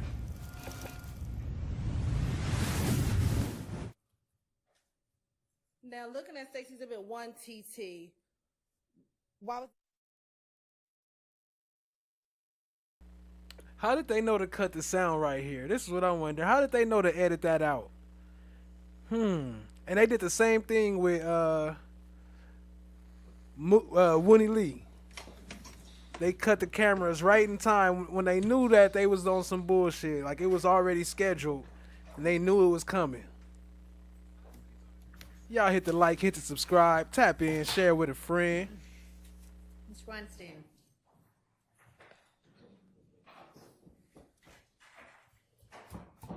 Your Honor, this one you cannot fix.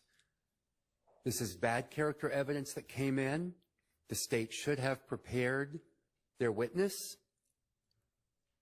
I move for a mistrial. This absolutely cannot be unheard by the jury. It was heard clear as day in his deep, sonorous voice. They have heard it. They have absorbed it. It cannot be fixed.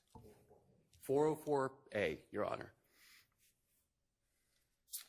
I'll hear whatever response the state might be able to make on that. Your Honor, that was not the state's intention. I'm sure it wasn't. Your Honor, that wasn't even, that response didn't even come across my mind that would even have come out of our witness's mouth, Your Honor. The state's intention was to solely talk about the vehicle that he was standing on and the fact that he was standing on that vehicle. If you can just give us an opportunity just to look at some case law just to see if we can. Your Honor, I'm sorry. How many times has this man testified in a trial? How long has he been I know he's a retired investigator. How long has he been an investigator? He knows he is not supposed to say that, Your Honor. I would find it surprising if he isn't aware that that's not supposed to come out. I do not believe that the state intended to elicit that, and I think that you actually yourself acknowledged up here at the bench that you don't believe that was the state's intention. I do not. Your Honor, the brass tacks of this issue is the state, of course, feels that this statement is favorable for the state's theory. Defense wants to keep it out, and the state's position is that a targeted question of Detective Thorpe, who was already, we're not adding a witness. The reason I brought up the other matters is because I think it's relevant in terms of the efficiency of the trial if we have one witness covering 3 separate topics. And a 15 to 20-minute questioning targeted of Detective Thorpe, who's already going to be testifying, is just relevant, admissible evidence that the state feels should not be legally excluded under a statutory or legal basis to exclude relevant admissible statement of a party opponent. I mean, essentially, if you've been covering this trial like, I don't know, incident by incident, I guess, which is sort of how y'all have been doing it, then you've already covered the Donovan Thomas murder with this witness. So it is like you're being able to do an end run around, well, gosh, we forgot to cover that on direct and now we want to do it again. We want to redo. Essentially, we want to be able to recall him. And so why didn't you do it the first time? Your Honor, I don't know exactly why the state, there's not some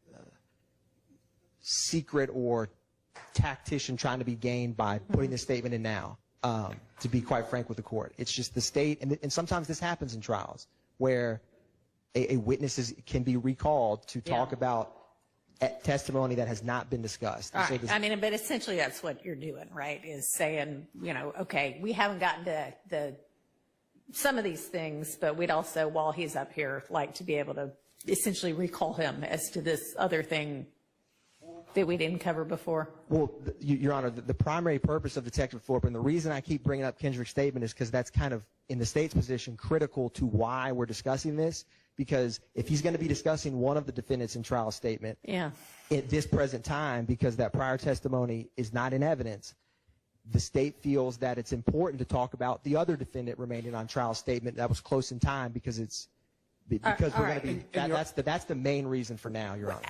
We'll get to you in a minute. Mr. Shart, how would you be prejudiced by this? I mean, you know about the statement. You are certainly capable of cross-examining. I hope I am. But I know, but the state made decisions not to, and I think it was strategic.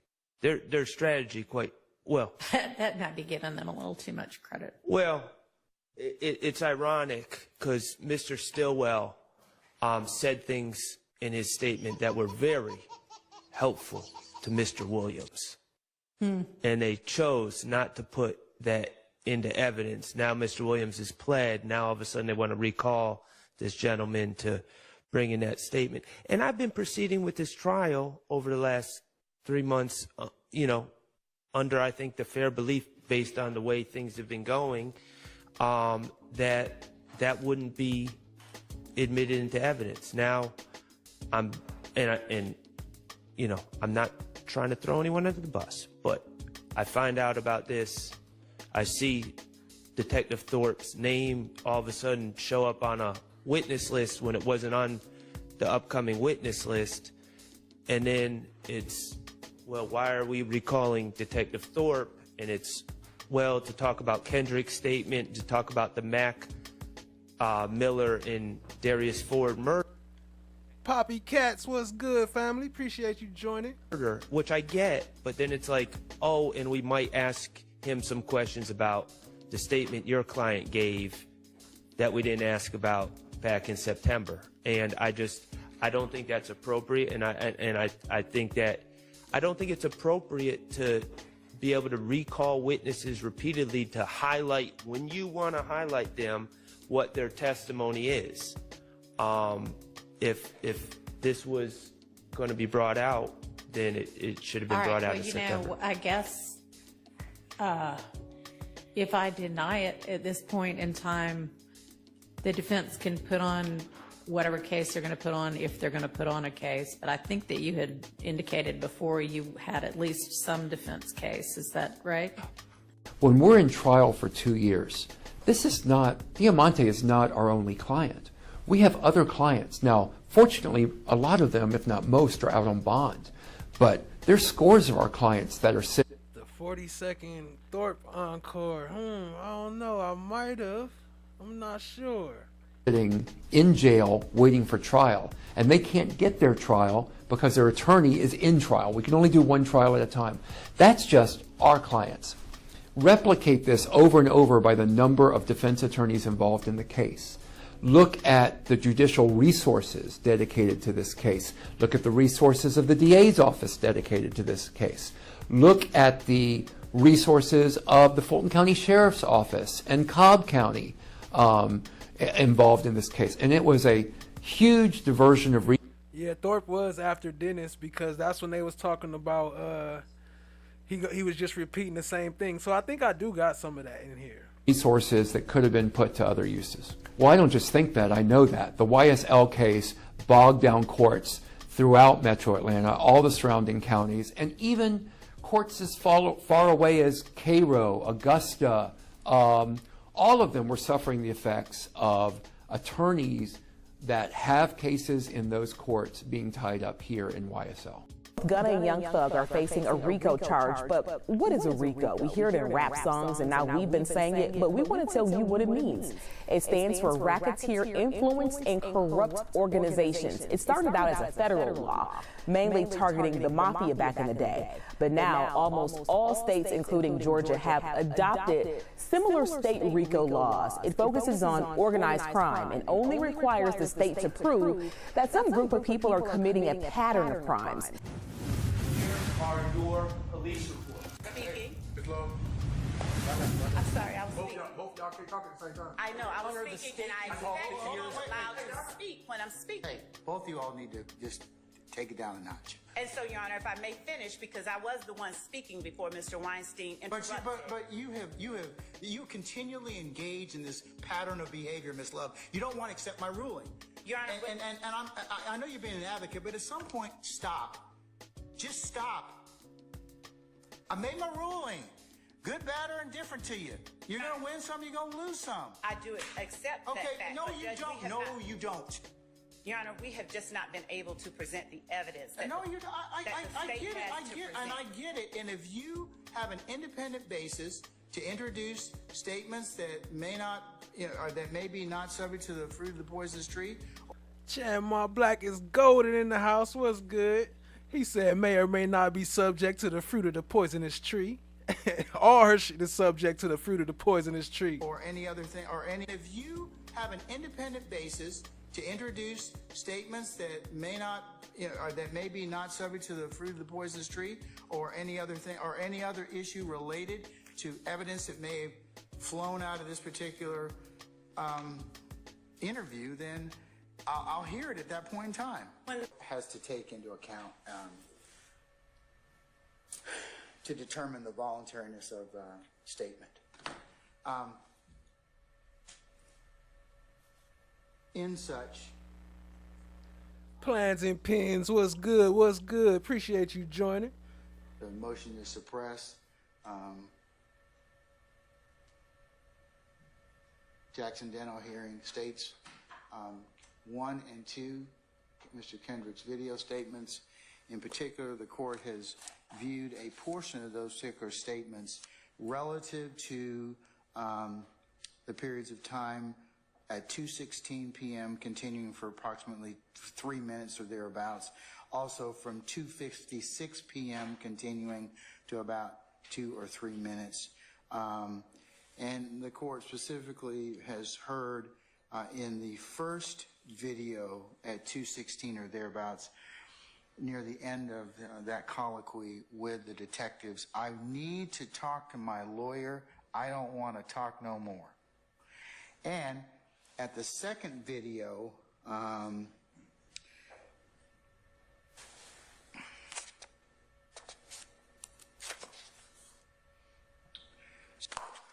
Your Honor, may I address the court? no, I want to make my ruling, okay? I haven't presented any evidence. I can take this on argument, and that's what I'm going to do. I'm going to, in terms of that's been admitted for the court's consideration, that particular portion of the video is what I need to focus on. What I need to focus on is whether or not Mr. Kendrick was in custody, whether or not Miranda was appropriate at that point in time, and whether or not he invoked his right to counsel. And whether he reinitiated it. Yes. We have the officer to talk about that. I don't need that at this point in time. I really don't. I'm of the opinion. I also had a chance to take a look at Mr. Uhelski sent me as well, and I'm sure the other counsel got a copy of the United States versus Kendrick, both the district court order, which was a hearing in front of Judge Alan Baberman, the United States magistrate, and then shout out to FFS lurkers in the chat. Come out and chat. We don't bite. Appreciate the super chat. Y'all show FFS some love. Appreciate you, family. Judge Mark Cohen, United States District Court judge, and then the appellate Present under oath that it was not Detective Thorpe. It was the defendant that reinitiated the conversation with Detective Thorpe. Our representations to the court are not evidence, and since the state has the burden of proof. Okay, but I've seen the video at this point in time. The video does not encompass when the defendant actually reinitiated contact. But the problem is, he invokes, and then we don't know what goes on in the 45 minutes, but we come back afterwards, and at that point in time, you don't get to eat your cake, have your cake and eat it too. It's once he invokes, that's it. It's over. Your Honor, they should not be bringing him back at that point in time and asking, well, let me just clarify a little bit about whether or not these statements were made to these set of detectives or to Galpin. It wasn't there in the room that I'm talking about, Your Honor. I'm talking about in the first, the defendant asked for a smoke.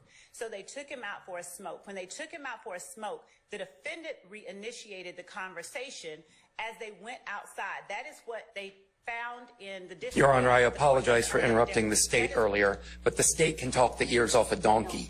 This continued filibustering has got to stop. Why we have as the burden of proof, holding the burden of proof, that is the reason we have Detective Thorpe here to testify. I don't need his, I'll consider it, but it's this court's opinion that once he invokes, you don't get another bite at the apple by taking him outside, softening him up, giving him a cigarette, some bonbons or whatever, and then letting him go ahead and then saying, oh, well, let me just clarify with you a little bit. That's not how this scenario worked. I think that you all are just annoyed more so that your detective did something that he probably regrets now. And that you all probably would not have told him to do. Don't interrupt this particular investigation or this particular hearing, because what you did is you just now created a wrinkle that now I got to deal with, or whether or not the defendant has invoked his right to counsel. He has. And Your Honor, I'm not annoyed, Your Honor. I just have, with the burden of proof, we have a person who can speak to the issue rather than having us, sort of speculate as to what happened, because it's not as the court at this time has indicated that it sees, which is that we softened him up with things. That's my ruling. And prepare an order suitable in my directives. Yes, Your Honor. Thank you. Your Honor, we have not presented any evidence regarding what happened in the Sally Port. Would the court permit the state to present evidence of what happened when they went upon the defendant's request to get a cigarette? Ms. Love, I'm of the opinion it's not going to change my mind at this point in time in terms of, because he's invoked, anything after that would be improper. It really would be, because it'd be one thing if he said, well, maybe should I get a lawyer? Maybe should I do whatever this, or, kind of make vacillate. But he's pretty significant in the sense of, I need to talk to my lawyer. I don't want to talk to no one. And Your Honor, our case law shows that even when that happens, when the defendant reinitiates the conversation and communication, that the court has found that those statements made after the defendant reinitiates conversation as unequivocal. The two videotapes are sufficient for the court's analysis at this point in time. Sir, That's your ruling. Thank you. I have nothing to add, Your Honor. All right.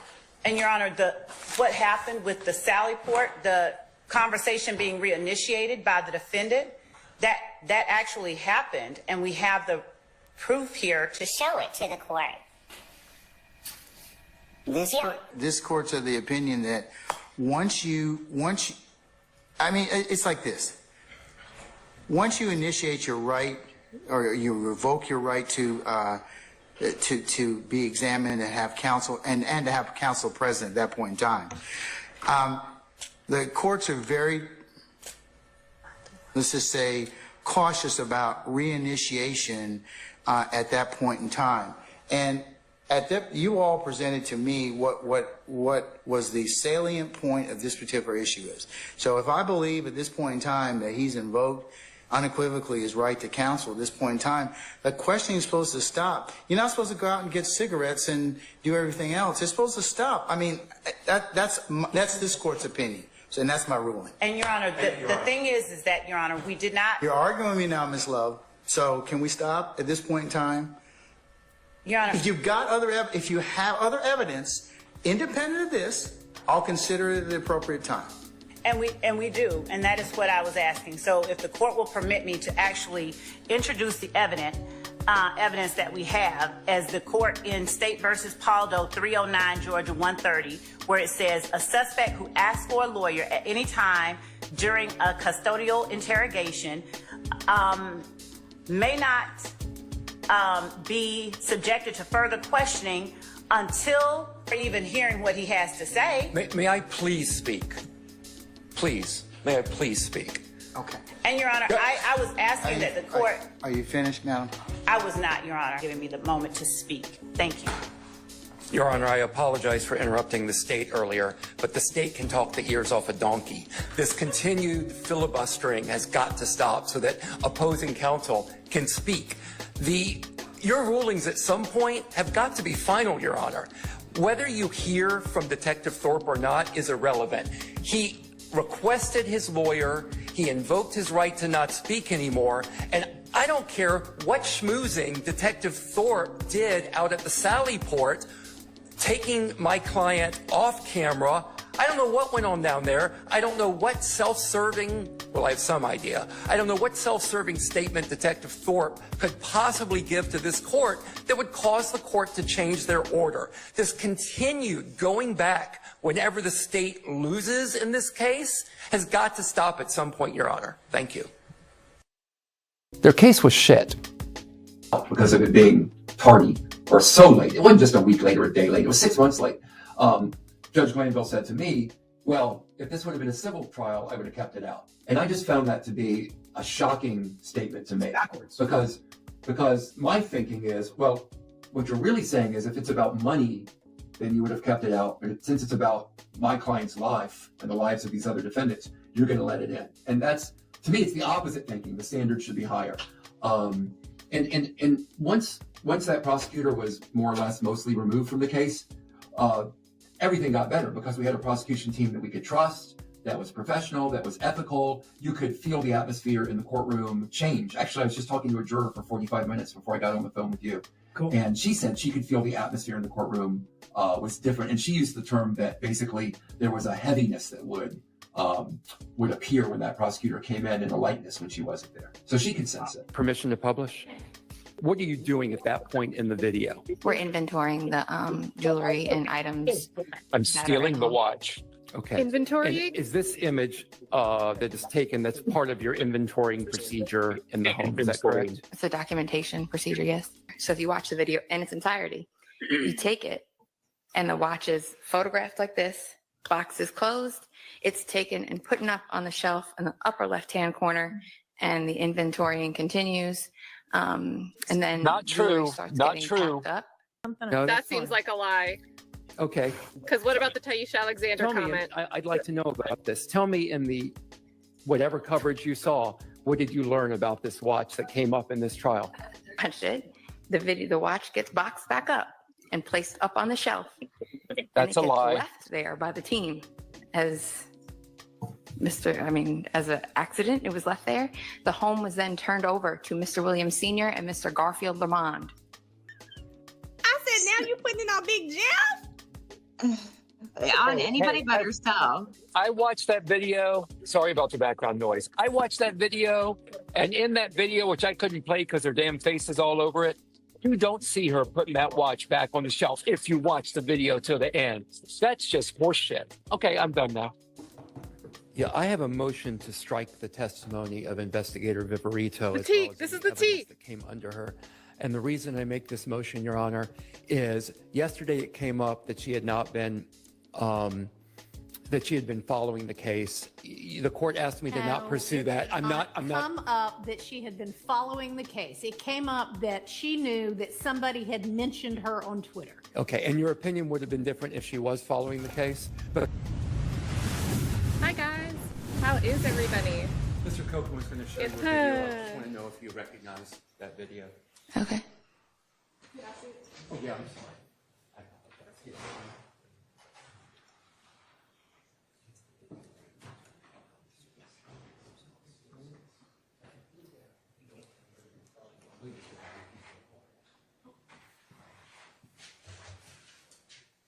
Would you play a piece of that? Can I stop for a second? Is that going to show my face on camera?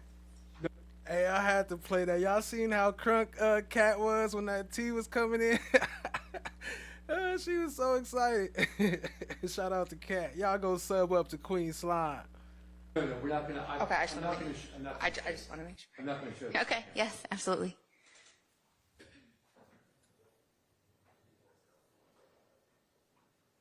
She said, "This the tea, this the tea." What up, Chugsy? I see you. Appreciate you joining. I'm not going to publish this video, but I'd like to introduce DK15 into evidence. Okay. It's admitted. Okay, now I'm going to show you a still from the video. Sure. Okay, do you recognize that? I do. And do you recognize the individual in that? That is me. I do. Okay, okay. I am going to introduce DK15A. And it's redacted. Are you okay with that redaction? No objection. Okay. All right, and that's a still from the video. Yes, it's Submitted. DK15A. It's a still from the video, and it's been redacted to remove the image of Investigator Viverito. Thank you. It's Okay. submitted. Would you please publish DK15A? Okay. Who is in this still image from DK15? That is me. Okay. Do you recall when this was taken? That was on March 9th of 2020. I'm sorry, May 9th of 2022 And where was it taken? at 355 Allison Drive, Northeast, Atlanta, Georgia, 30342. And whose home was that at the time? The home of Jeffrey Williams. And where in the home are you? Should be the master bedroom closet leading to the bathroom. And in the video that you watched, which I'm not publishing, again, because it has your image on it. Correct. What are you doing at that point in the video? We're inventorying the jewelry and items that are in the home. Okay. And is this image that is taken, that's part of your inventorying procedure in the home, is that correct? It's a documentation procedure, yes. Okay. And do you recognize what you're holding in your hand in this still image? I do. And what are you holding in your hand? A watch of some sort. Okay. Do you know if do you recognize that as a Richard Mille watch? I guess, yes. And that's a pink watch, correct? It's pink and either pink and light pink or pink and white, yes. It's a pink band, correct? Correct. And it has a white ceramic, I'll call it the body of the watch. White, or, yeah, I guess it's white if you say so, yes. Okay. After you took this image and you did this inventorying process, where did the watch go after this? If you watch the video in its entirety, we're inventorying everything in the closet. There's a bunch of small boxes everywhere. So if you watch the video in its entirety, you take it and the watch is photographed like this, box is closed, it's taken and put up on the shelf in the upper left-hand corner, and the inventorying continues. And then jewelry starts getting packed up and getting ready for the evidence team to come and take it down to property. Okay. Since November the 4th of this year, have you spoken to the state about this particular watch, the pink watch with the white band that I've been calling the Richard Mille or Richard Mille watch? To the state, no, but I've seen the, Twitter coverage of it going missing or whatever you want to. Maybe. Well, no. I mean, there's a camera in here. They know that it's being live streamed. You just are not supposed to be watching it. Oh. And you asked that in the evidence. So Well, just keep moving. I wasn't watching the trial, but my name. Don't worry about it. Okay. Just keep moving. Okay. Unless you need to approach about something else. No, that's fine. Okay. Okay. Tell me, and I'd like to know about this. Tell me in the whatever coverage you saw, what did you learn about this watch that came up in this trial? Sustained. Well, yeah, sustained. Okay. So after this watch was inventoried and you left it for, I'm sorry, who did you say takes the watch after the inventorying process? Okay. So if you watch the video in its entirety. Which I can't show here, but right. Go ahead. But if you watched it, like I watched it, the watch gets boxed back up and placed up on the shelf. And it gets left. Which I can't show here, but right. Go ahead. If you watched it like I watched it. But if you watched it, like I watched it, the watch gets boxed back up and placed up on the shelf. And it gets left there. If you watched it like I watched it. Watched what? Watched the watch? By the team as as an accident, it was left there. The home was then turned over to Mr. Williams Sr. and Mr. Garfield Lamond to take possession of the home. And is it a normal process when you're taking jewelry from the home or high-valued goods that you leave behind a $500,000 watch on a shelf? First, I don't know the value of it. Second of all, Like I said, there were numerous jewelry boxes. It was, if you watch the video, everybody in there had on body cameras. I was made sure I was on camera at all times. There's cameras throughout the home. So you would be able to see if one of us removed a watch, the box remained in the closet. And like I said, the home was turned over to Mr. Williams Sr. and Mr. Garfield Lamond, who were the two people on scene that took custody of the home for Mr. Williams. Okay, can we go back to my question? Sure. Sure. Is it the normal procedure to leave high-valued items behind Sapphire Ridge News, what's good, family? Appreciate you joining. when you're doing a search and then a seizure pursuant to a warrant? Objection, Your Honor. Relevance and answer. It wasn't answered, Your Honor. I don't know if there's necessarily a procedure on what you take or what you don't.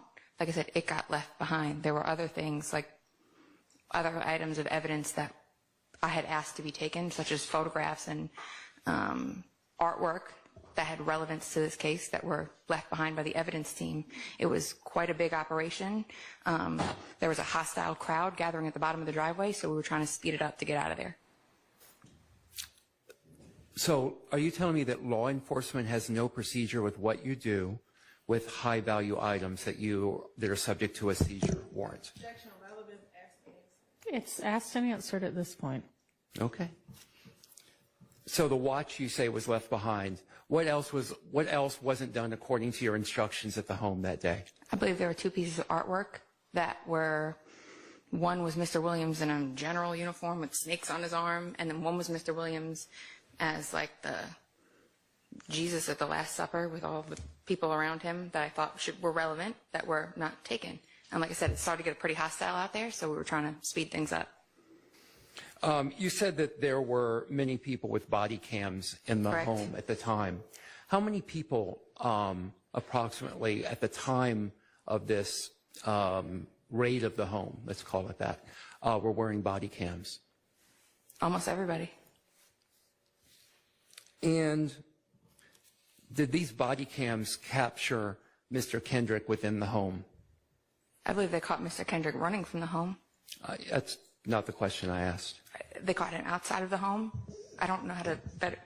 I'm answering the question. It's either a yes, no. No. Is there body cam image of Mr. Kendrick within Mr. Williams' home?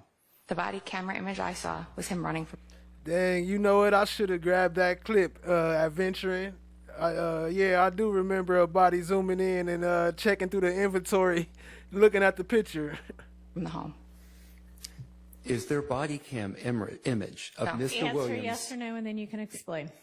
in the home? I haven't reviewed it, all of the entry team's body camera, but no. Did you see Mr. Kendrick in Mr. Williams' home? New Jersey Shore face On that, by the time I arrived at the location, the entry was already made. So I did not, no. You did not? Okay. Did you, there were approximately a half a dozen firearms found within the home, correct? Correct. Have you seen any images of Mr. Kendrick possessing any of those firearms? I have not. Late night Have bacon you with seen Mookie any Mookie. images What of up, Mr. though? Kendrick near those firearms? I have not. There were drugs found in the home, correct? Correct. Did you see Mr. Kendrick with any of those drugs? No. Did you see Mr. Kendrick anywhere near any of those drugs? No. As far as you know, was Mr. Kendrick in actual possession of any of those drugs? No, I wasn't there when they made entry. Have you spoken to anyone? No, let me take that back.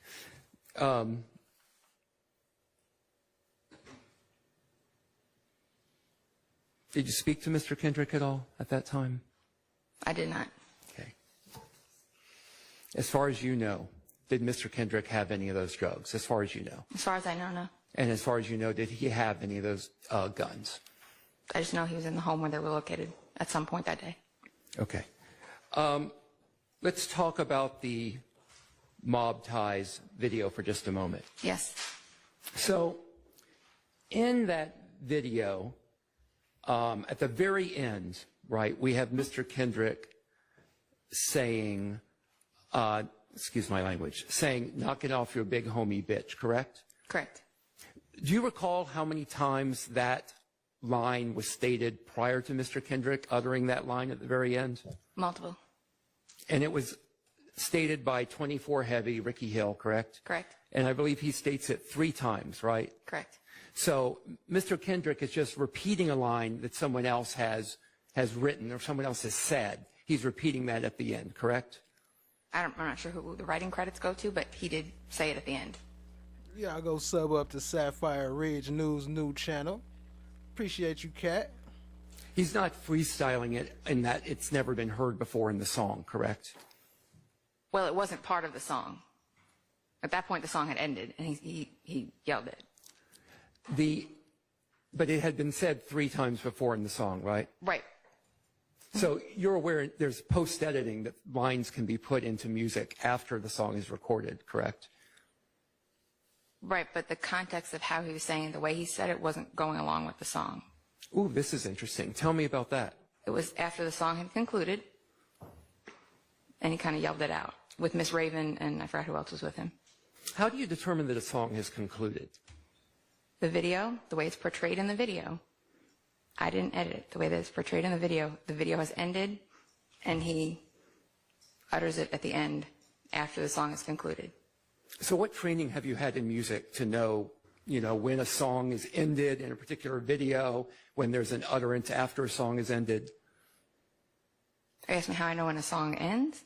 Yeah, how do you know this in this video? Like, you've had training and expertise that tells you when a particular rap song ends and then something is just blurted out afterwards?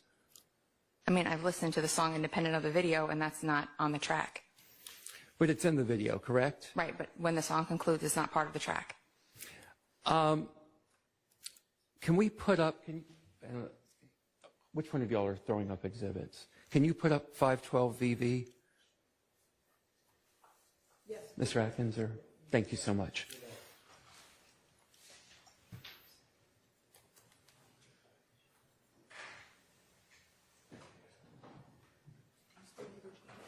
Yeah, it's okay, thank you. I should have told you that.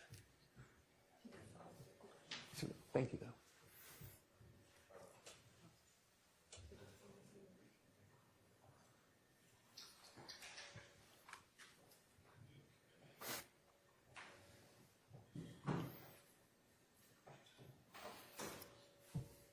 Sorry, just give us a minute to get it up. Well, we got Laugh in the house. What up, Laugh always? It's like a family reunion. Everybody showed up today. Appreciate y'all, family. Much love, much love. We almost up out of here. About 15 more minutes or so. Oh, okay. We'll talk about something just a moment while it's going to take a few minutes for this to get pulled up, okay? We'll come back to it, I promise. Again, I'm going to go back to the closet, and I apologize for jumping around. Sure. When you're in Mr. Williams, did you call it the jewelry closet? No, it was a closet where there was a jewelry and other things, money, other things were stored. Okay. When you're in that closet, do you recall in that video that you mentioned how valuable that watch is when you pull it up? I don't believe so. I can play that for you so you can hear that. You can. If you'd like to. I'll be careful. Are we playing the video or just the audio? I just want to do the audio, so I'm going to make sure we can get that done. Well, that ought to not pose a problem. Laugh always. I want to make sure we can technically do that without having an issue. On it? Okay. I mean, he could just play it from his laptop if that's an easier way to do it, as long as the jury can hear it. Okay, can you turn it up? Just put a mic next to your speaker on we can your do it laptop. from here. We can do it from here. He's got a few staples in his head, but it's a shame that anyone that's held in our jails have to go through that. But he's doing fine. What do you know about the circumstances surrounding what happened? Not a whole lot. he just got into it, I think, with somebody else that was in the jail. I don't know what the issue was about. I don't know who started it. I don't know the condition of the other individual or individuals. So, yeah, I'm not very useful right now. When you answer the question, can you look like about right here? Over here? Yeah, we got a profile. Sure. When you got the call last night, what was your thoughts? I mean, were you concerned? I mean, considering you guys were waiting for a verdict after a year-long trial. You know, it's very frustrating him being locked up for this long and nearing the end, and then we have an incident like this. And of course, I recalled Shannon's incident from a year ago, and the big issue is that I can't get a lot of information when that's going on. So there's a lot of uncertainty there. I don't know his health. I don't know where he's being taken to. I can't get answers from the sheriff's department. So, you know, the unknown is always concerning. And so that's kind of the situation that we're in. And I'm thinking here we are at the end of the race, and now this comes up. You said, sorry, can you be a little more descriptive? You guys, like, staples on his forehead? Like, No, he has staples like around here in his head, or where his staples are at. He's cut pretty. I mean, I'm not a medical doctor, and that kind of thing makes me a little queasy, so I didn't spend a lot of time on it. But when I glanced over, he seemed to have 4 or 5 staples in his scalp right around here. He's here today in court. He's recovering. Talk a little bit about the fact that at least he's able to. Yeah, I mean, I'm thrilled that it didn't disrupt. First of all, of course, I'm very happy that he's not injured beyond that. But also, I'm thrilled that he's here. We can keep going forward. It doesn't pause things. The jury is clearly on a roll. They're deliberating. They're asking questions, insightful questions. So they're considering the evidence, which is exactly what I want. And he is more calm than I am. So he's taking this very well, and he's not nearly as anxious as I am right now. I was just gonna say, how much has all of this just been weighing on you over the long weekend, not being in court after having the jury deliberate?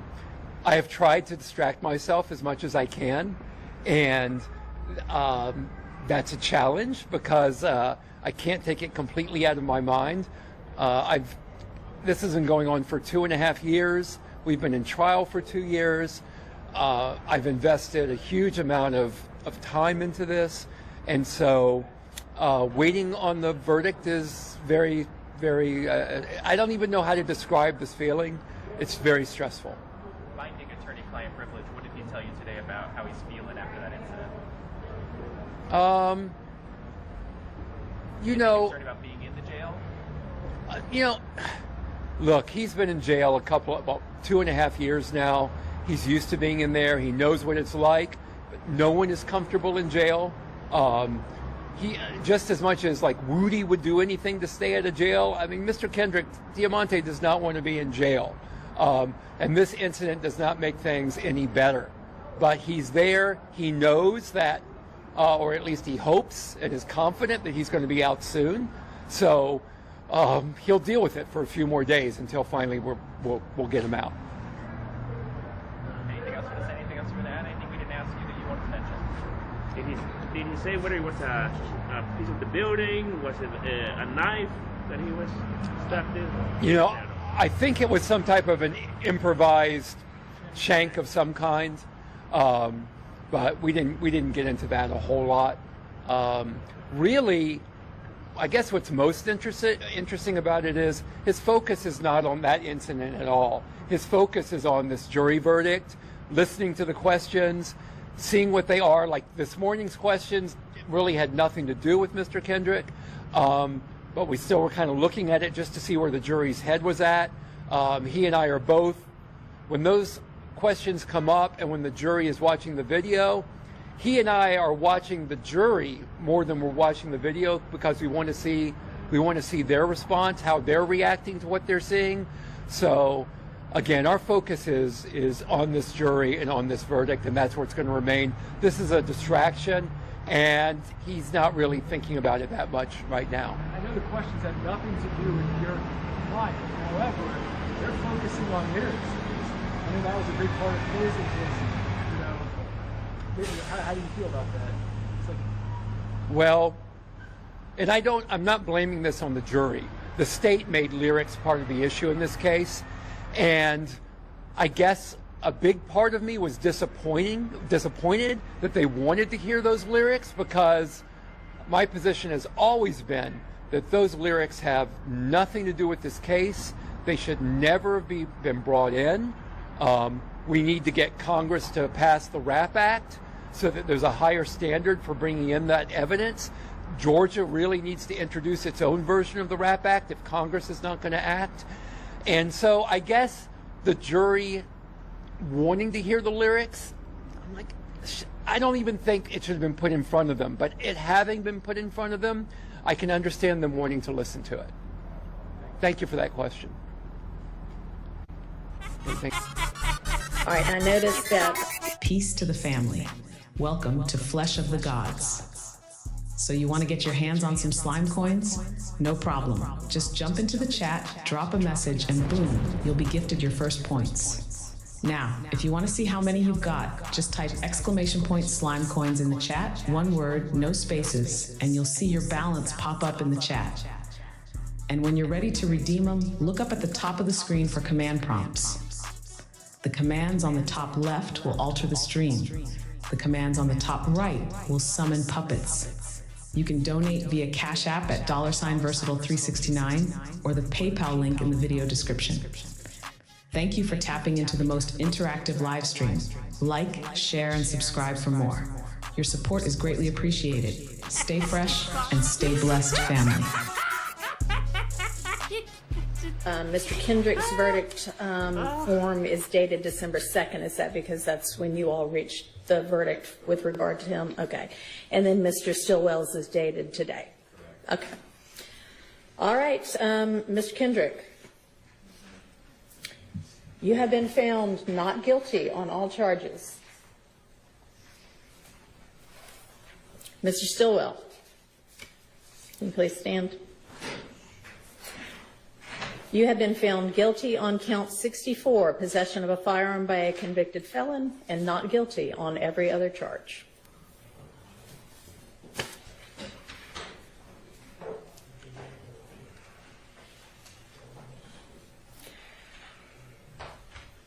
So, ladies and gentlemen of the jury, you are officially released from further service, and I cannot express the degree of thanks that Fulton County owes you for your service. Given the length of this trial, you have paid close attention this entire time, and I appreciate your devotion, as I'm sure do the parties in this case. You are welcome to stay for the sentencing, or you can return to the jury room. I would like to speak with you in just a moment in the jury room. If you all do want to stay, you're welcome to stay. Is there any objection to the form or the legality of this verdict? No. Any from the defense? No. All right. Good morning, everybody. We have a verdict. We have two verdicts. And I do not want there to be any kind of disruption or disturbance in court, regardless of what this verdict is. So, can we get the jury out, please?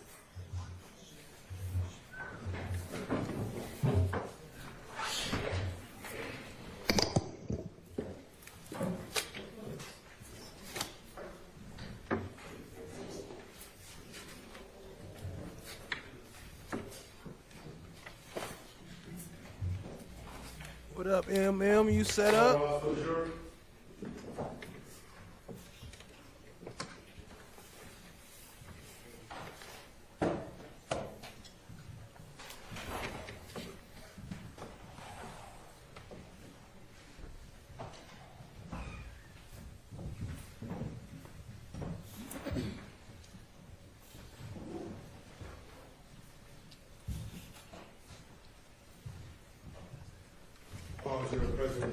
All right, thank you very much. All right, ladies and gentlemen, I understand that you all have reached a verdict. Mr. Foreperson, is that correct? All right, and was it unanimous? Yes. All right. And this verdict has been filled in and signed and dated by you, correct? Or for each defendant. All right. And I noticed that Mr. Kendrick's verdict form is dated December 2nd. Is that because that's when you all reached the verdict with regard to him? Okay. And then Mr. Stillwell. Real quick, I'm not sure if that was you, YSL Tara, but I know you was asking where he was at. I was trying to think of the name, but there you go right there. South Annex. That's right. That's where he was at. This is dated today. Okay. All right. Mr. Kendrick. Appreciate you, allegedly. You have been found not guilty on all charges. Mr. Stillwell, can you please stand? You have been found guilty on count 64, possession of a firearm by a convicted felon, and not guilty on every other charge.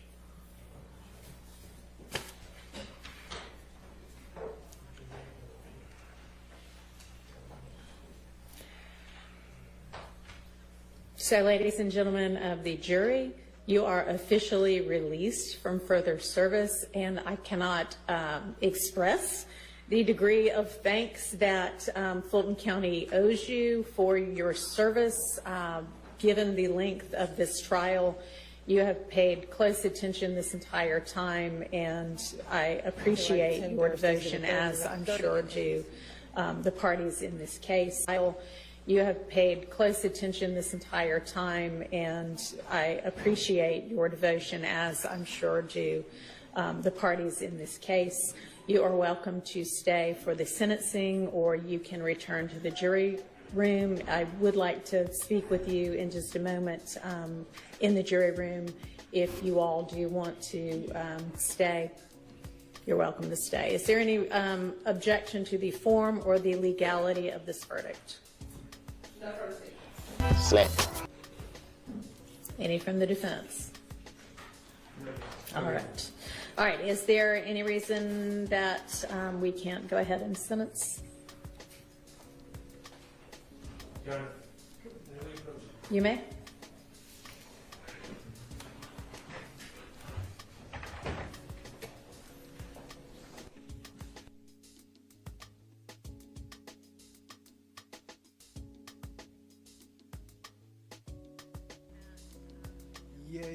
Yeah. Appreciate y'all, family. Let me see if Mookie got his live stream set up. Appreciate y'all coming and hanging out with your boy. That's the top 10 of YSL Doug Weinstein. So the recidivist is A and C recidivist. That means that I have no discretion but to sentence to the maximum on that count. And the sentence possibility is 5 to 10. I must sentence to 10 years.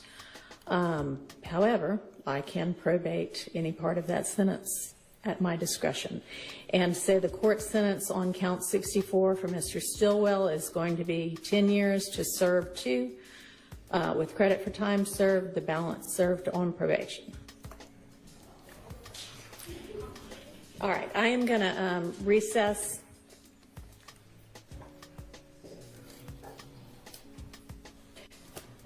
Days to file a motion for new trial. If you choose to do that, your attorneys will represent you on that unless they are excused from that representation by me. You also have 30 days from either this date or the date the motion for new trial is ruled upon to file a direct appeal, if that's something you would like to do. And given that this is a felony conviction, you would have Destined to be. What's good, family?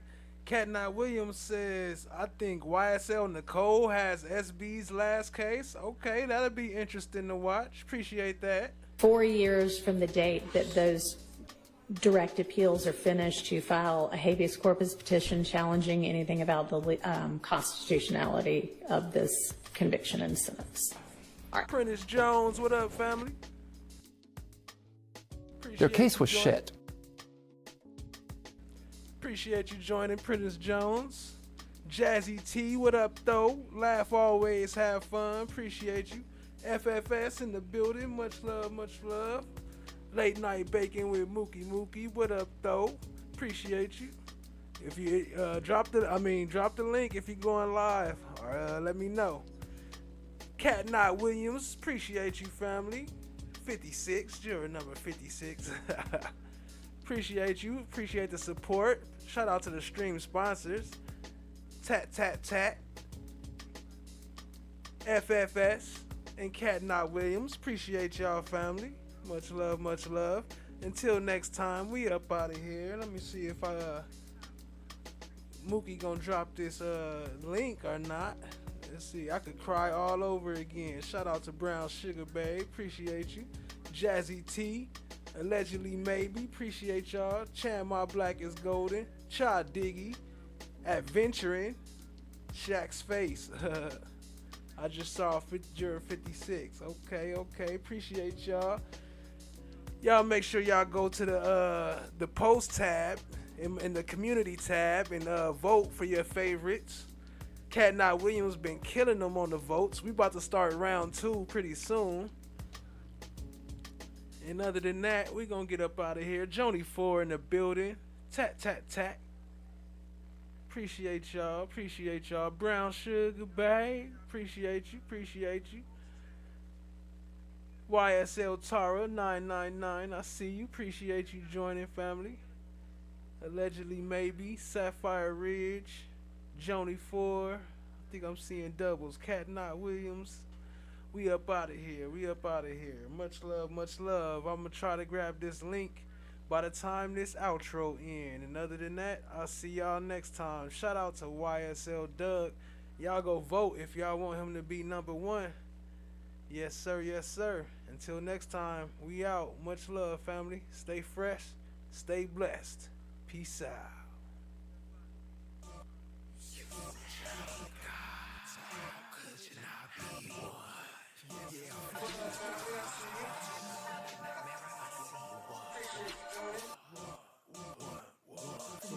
He arose, never hate a friend of foes, just a sub to art, not giving a fuck, chasing down my goals. I self-law am master, supernatural disaster, metaphysical reaction. I am the flesh, I am the God. No one got the lab on lockdown. Talking hot winters and cold summers. Black Force Ones when we slide in the streets. We all stay home at a club jumping. What up, cousin? I see you, fam. Throwing slime coins when I watch the trial. Leos be capping, chatting action. Come and tap in the most interactive. I am the flesh. I am the God. I am the flesh. I am the God. Gon' tap in. God bless skin every rap in. If you like us, gon' get the lights up. You can sub, you can share, tell them pack in. Shout out to Cat. It was great having you around. Appreciate you. Shout out to Cha Diggy for showing up. Laugh Always showed up. Jazzy T showed up. FFS. Appreciate y'all. I'ma keep going till motherfucking time. You what? No One. Shout out to No One. What you mean? Just watch the rise. Until next time, family. Stay fresh, stay blessed. I am the God. I am the flesh. Go sub up to Late Night Bacon with Mookie. I am the God.